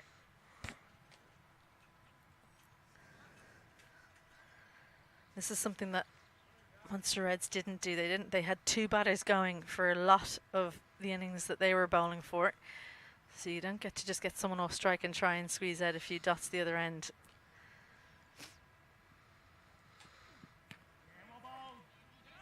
Again, Punched into the leg side for 2. he almost punched the bowler there, coming through, the two of them. But shoulder to shoulder, but he gets back for 2. What do you call that? Leg buys or? Yeah, it's come off the gloves. That's runs. It's runs. He tried to punch it. Exactly. I didn't try to punch it. He did punch it. It's quite clear that Nabby's going to keep running at the bowlers. So it's good pinking from Wilson, if not the outcome he would want it. Gets it forward of mid-off. John McNally might try to come back or no. Scott Macbeth's feet so good there on the pickup. As he's picking up the ball, he's got his feet in position to throw the ball, and John McNally knew he wouldn't make it back. It's even that little aspect of the body language when you're picking the ball up, that you're in position to release it quickly. It'll just put the batter off turning. It's pulled into the leg side. Melly just spills it a little bit. So a couple of misfields in his last opportunity. He's probably hit with good power there though from John McNally. Had to move sharply to the side. So a good over from a Munster Reds perspective. 16 gone. They're 128 for 7. McNally with that 2 gets to 50. I think you can tell from the Munster Reds camp that they're a little bit downcast. Not much of a celebration. Yeah, there they are. It's been the standout knock by a mile from John McNally. As I mentioned about small crumbs of comfort, he was the best bowler on show for the Reds. He's certainly been the best batter. So a good day personally for the young Clontarf player. But the Reds have a lot to do here in 4 overs. Nice contact wide of David O'Sullivan, but Nabby not keen on a second. He's handing it over to his senior partner John McNally. 64 from 24, so it's still within the realms of possibility. Very much within the realms of possibility, but need to continue hitting boundaries. A big over here would go a long way.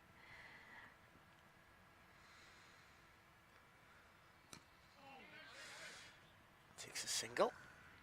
I did notice in the lead up to this game, Leinster Lightning. They're just clapping his 50 now. Oh, they missed it.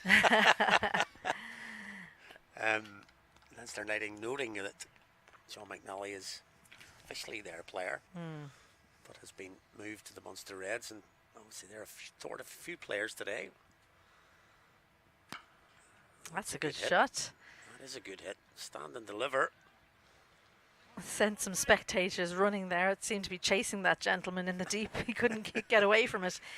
But again, that little dance down the track, and what's impressive is that when it was dropped short, he was able to get into a stable position and send it wide of long on. Good contact. Goes leg side this time, and it's going to drop short of Cameron Melly. So just one.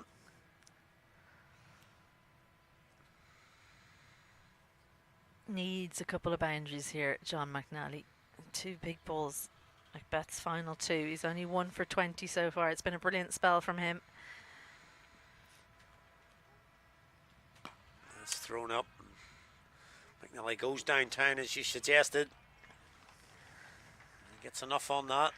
Yeah, there's one of the 2 that he needs. Ruin Macbeth's day. Just hit him for another 6. Ruin his figures. They'll still be pretty good, to be fair. 1 for 32 is still good, but 1 for 26 or 2 for 26, much better. He throws that one up as well. That one's gone even further. That could cause a bit of damage. Just dropped short of the cars in that area. Yeah, good fielding in the deep, whoever that was. So 2 6s to close out the spell of Scott Macbeth. Still a good 4 overs, 1 for 32. That's probably the biggest 6, one of the biggest 6s of the day. Anyway, that's a big corner of the ground down there. And John McNally getting the skates on, having passed 50. He's Scott Macbeth's figures. You say take the 12 out from those last 2 deliveries. So he was 3.4, 1 for 20. Even though he's gone for 2.6, it's still a good performance. The off spinner. This is an interesting matchup. David O'Sullivan tends to bowl quite full, bowls a heavy ball. Nabby likes to run at everybody. So what's going to happen? He's going to try and, you'd imagine, try and target straight. It's back to your Nabby. Yeah, it'll be interesting to see what way O'Sullivan goes here. He's going down the ground. He thinks it's 6, and it is. Nabby didn't even move there. He felt it was 6 from the minute he hit it. Well, if it wasn't 6, it was 8 because the fielder was coming round. He just gave himself room. A lovely swing of the bat. Holds the bat quite deep. 67 runs off the last 5 overs. So Munster Reds still making a dash at this. Just 39 from 17 required now. Oh, that's good pace. Extra little bit of pace from David O'Sullivan, who didn't appreciate that. There you see on screen there, from nowhere really, a 50 partnership from just 20 balls from these 2. Well, sometimes people can say you get too hung up on 6 hitting, on people's ability to hit 6s, but this chase is an indication why. 3 6s in 3 deliveries, and all of a sudden it doesn't look crazy to think that Munster Reds will possibly chase this down, and a wide won't help either. Good thinking from David O'Sullivan. He knows that Nabby, he's gone leg side of the first ball of the over and taken him for 6, so he's just trying to keep it away from him, but just went too far on that occasion.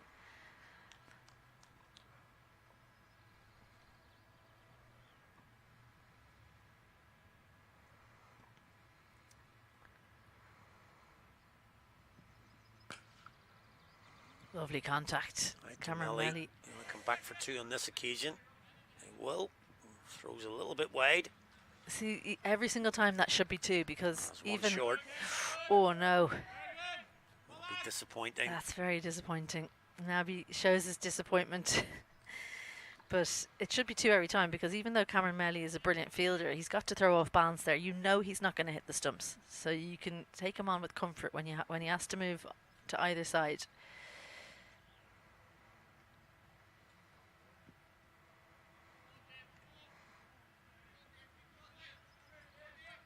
Another wide. And just the pressure starting to show here from Northwest Warriors.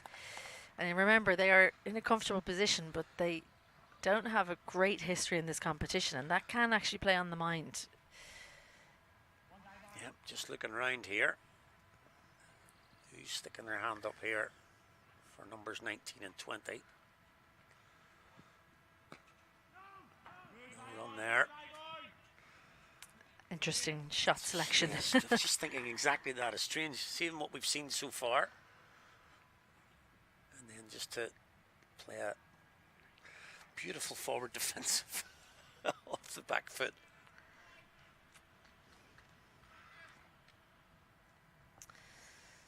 So 36 from 13. 20 minutes ago we were getting ready for the end of this game, but they still need boundaries. So that's well bowled. Yeah, the Warriors will definitely take that. Well, I think we have another occasion where miscount is happening. Roddy Black thinks there's a delivery left. It should be the over up.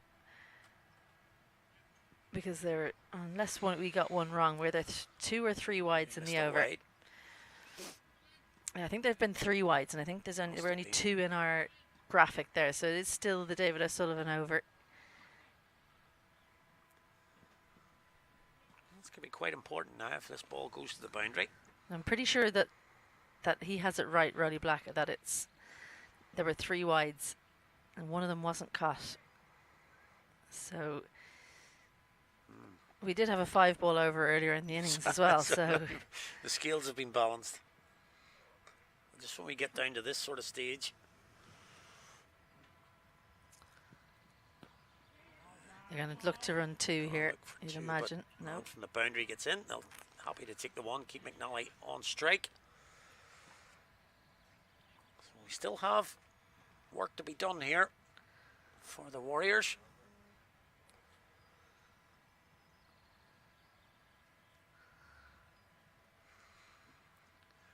It's going to be Jared Wilson. He's going to bowl number 19. Reminder, 192 is the target here. Yeah, good man to be able to turn to. Bowls a hard length. Rarely ever goes slot length, so difficult to hit him for 6. So for me, John McNally needs to run at him. Try and change the length, see if you can access the straight boundary. And then it comes down to the skills of the bowler. 3rd and fine inside the ring. Deep backwards square, deep mid wicket, long off, cover, out. And they can drop 1 more. Who's it going to be? There he goes. Sullivan, I think, is going from mid on to long on. So the equation, 34 from 12.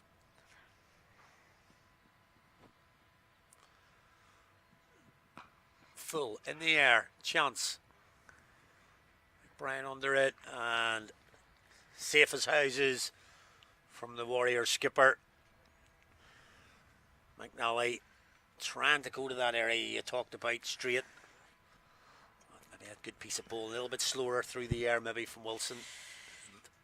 Yeah, I said go straight, but I said run at him. Yeah, he couldn't get hear a bit me. of momentum in the get change the length. Yeah. But it's a good, really good knock from John McNally. Good piece of bowling, bowled difficult length, took the pace off, a little bit of movement off the surface, and McBride, as his team have generally done in this fixture, he's caught well. And that's probably been the difference. One of the main differences is the catching. 158 for 7. McNally goes for 64 from 39. An excellent knock from the young Clontarf man. Yeah, as we mentioned, sorry, from 38. Just before, he's had a good day. John McNally with the ball. He was the pick of the bowlers for me, and certainly with the bat there. 64 from just 39. He's the only one that, I suppose Nalby's come in at the death here, but he's been the one that's been taking the fight to the Warriors. And he got his team back in with a chance there, just he's lost his wicket there. But that brings Josh Manley to the crease, and Josh has been infamous about clearing the ropes in the last few years. Likes a 6, does Josh. The way he's throwing his bat around there, twirling it, he looks goes. like he's up for the challenge. It's kind of like when he's warming up to bowl. He does all sorts of swinging about of his shoulders and spine, so he's getting ready for the task at hand. So what can he do? Oh, a little inside edge. That'll do very, very nicely. As to run at Wilson. Definitely didn't go where he meant it to, but the result was still a good one for Manley. His first boundary. Well, he did what you were asking. You can see he sets off there down the track, but doesn't go straight past the bowler, goes straight past the wicketkeeper. 30 needed. Another bottom edge, but great work from Sam Topping. Trouble at the non-strikers, and he's out. He's been given. Oh, Bakhtiar Nabi was so keen to get down the striker's end. He's got himself run out. Not what the Munster Reds needed. Well, surely he's got to get back there for me. There's a little bit of a conversation here, and that's the end of the game by the look of it. Yeah. Yeah, Mike Frost was injured. So come out to the middle. It's obviously a bad enough injury, and it's not close enough. I reckon if it had been closer, we might have seen Mike Frost hobble out, but it must be really bad for him not to take the field even. Yep, so the Warriors have got over the line.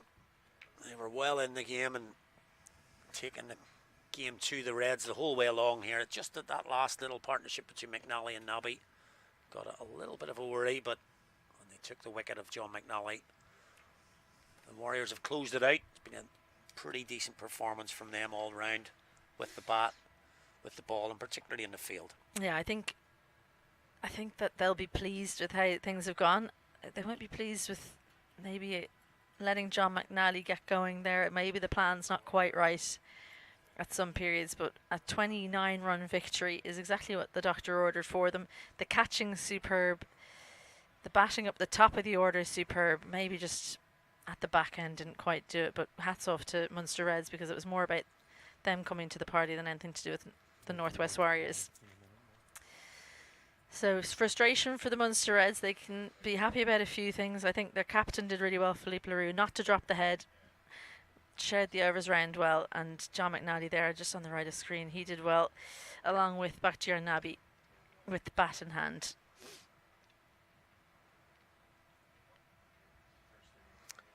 Well, there's your Warriors scorecard, and as you referenced, Izzy, top of the order was key there, off to a really good partnership at the top between Topping and Balbirnie. 60 plus for that first one. Balbirnie went, but then Topping and Egan ran really well, interspersed with some good six hitting and boundary hitting.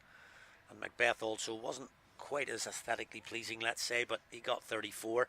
And just maybe the only small thing that the coaches might be saying is that they fell away at the end and probably should have got to the 200, but they'll have been pretty pleased with a 191 for 7. Yeah, good partnerships. Well, those are the partnerships for the Munster Reds, and nobody really got going apart from McNally and Nabi. 57 for them down near the end of the innings, but it was the top order who didn't come to the party, and completely different to how the Northern Knights went, or the Northwest Warriors went.